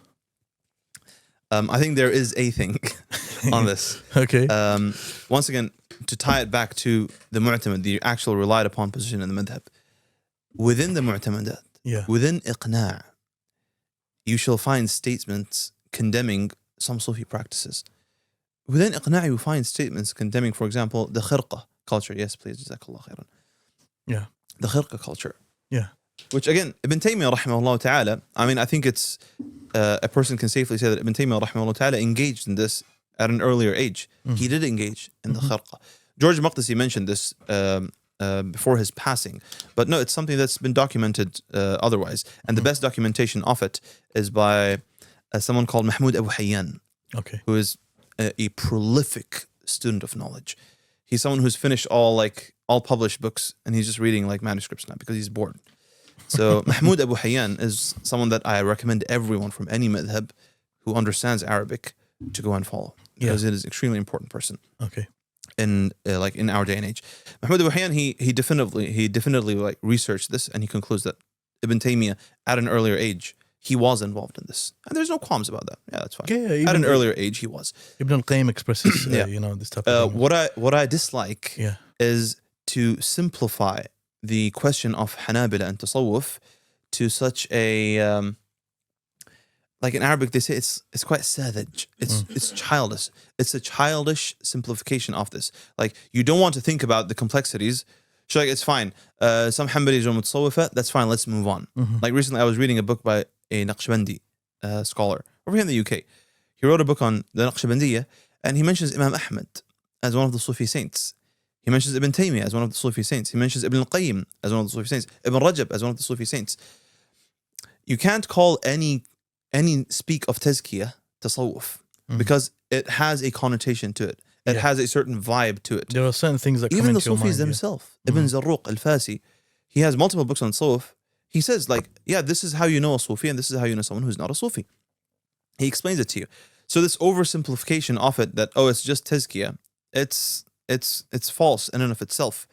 But not only that, to then say, you know what, these later Hanbalis, they were all Qadiris. These later Hanbalis, they're Shadilis. Safarini, rahimahullah ta'ala, one of the authorities in the Hanbali Madhab when it comes to creed and when it comes to fiqh as well. He writes, this is how he writes: As-Safarini النابلسي مولدا القادري طريقة القادري مشربا. Yes, I am a Qadri. I'm following the tariqah of Abdul Qadir al-Jilani. They were all students of Abdul Ghani al-Nabulsi, who was an Akbari. Who was an Akbari. So he would be like kafir by like Ash'aris as well. But he was an Akbari. They were his students. The oversimplification that I'm talking about is that when you have the scholar of the madhab, Imam Ahmad rahimahullah ta'ala, have statements censuring Sufis. When you have the Hanabila in every single generation writing a book specifically censuring Sufis. Ibn al-Jawzi rahimahullah ta'ala, the most famous book when it comes to censuring Sufism, Talbis Iblis. It is a book that is compiled specifically for this. Dhamm al-Mutasawwifa by Ibn Qudama rahimahullah ta'ala. The writings that Ibn Taymiyyah rahimahullah ta'ala wrote about this. The Harani Hanabila, there's a book called Al-Ma'yar. It's very short, but again, في Dhamm al-Mutasawwifa, they have this all over. It's peppered throughout their corpus. So to oversimplify, like, okay, you guys have books written against this. You guys have explicit statements against this. In your predominant book, in your relied upon books, you mention this and you censure it. But it's fine. We have a bunch of like mutaakhir Hanabila who are following a tariqah. Therefore, the Hanabila are okay with it. No, it's a ridiculous oversimplification of this process. It can't come about that way.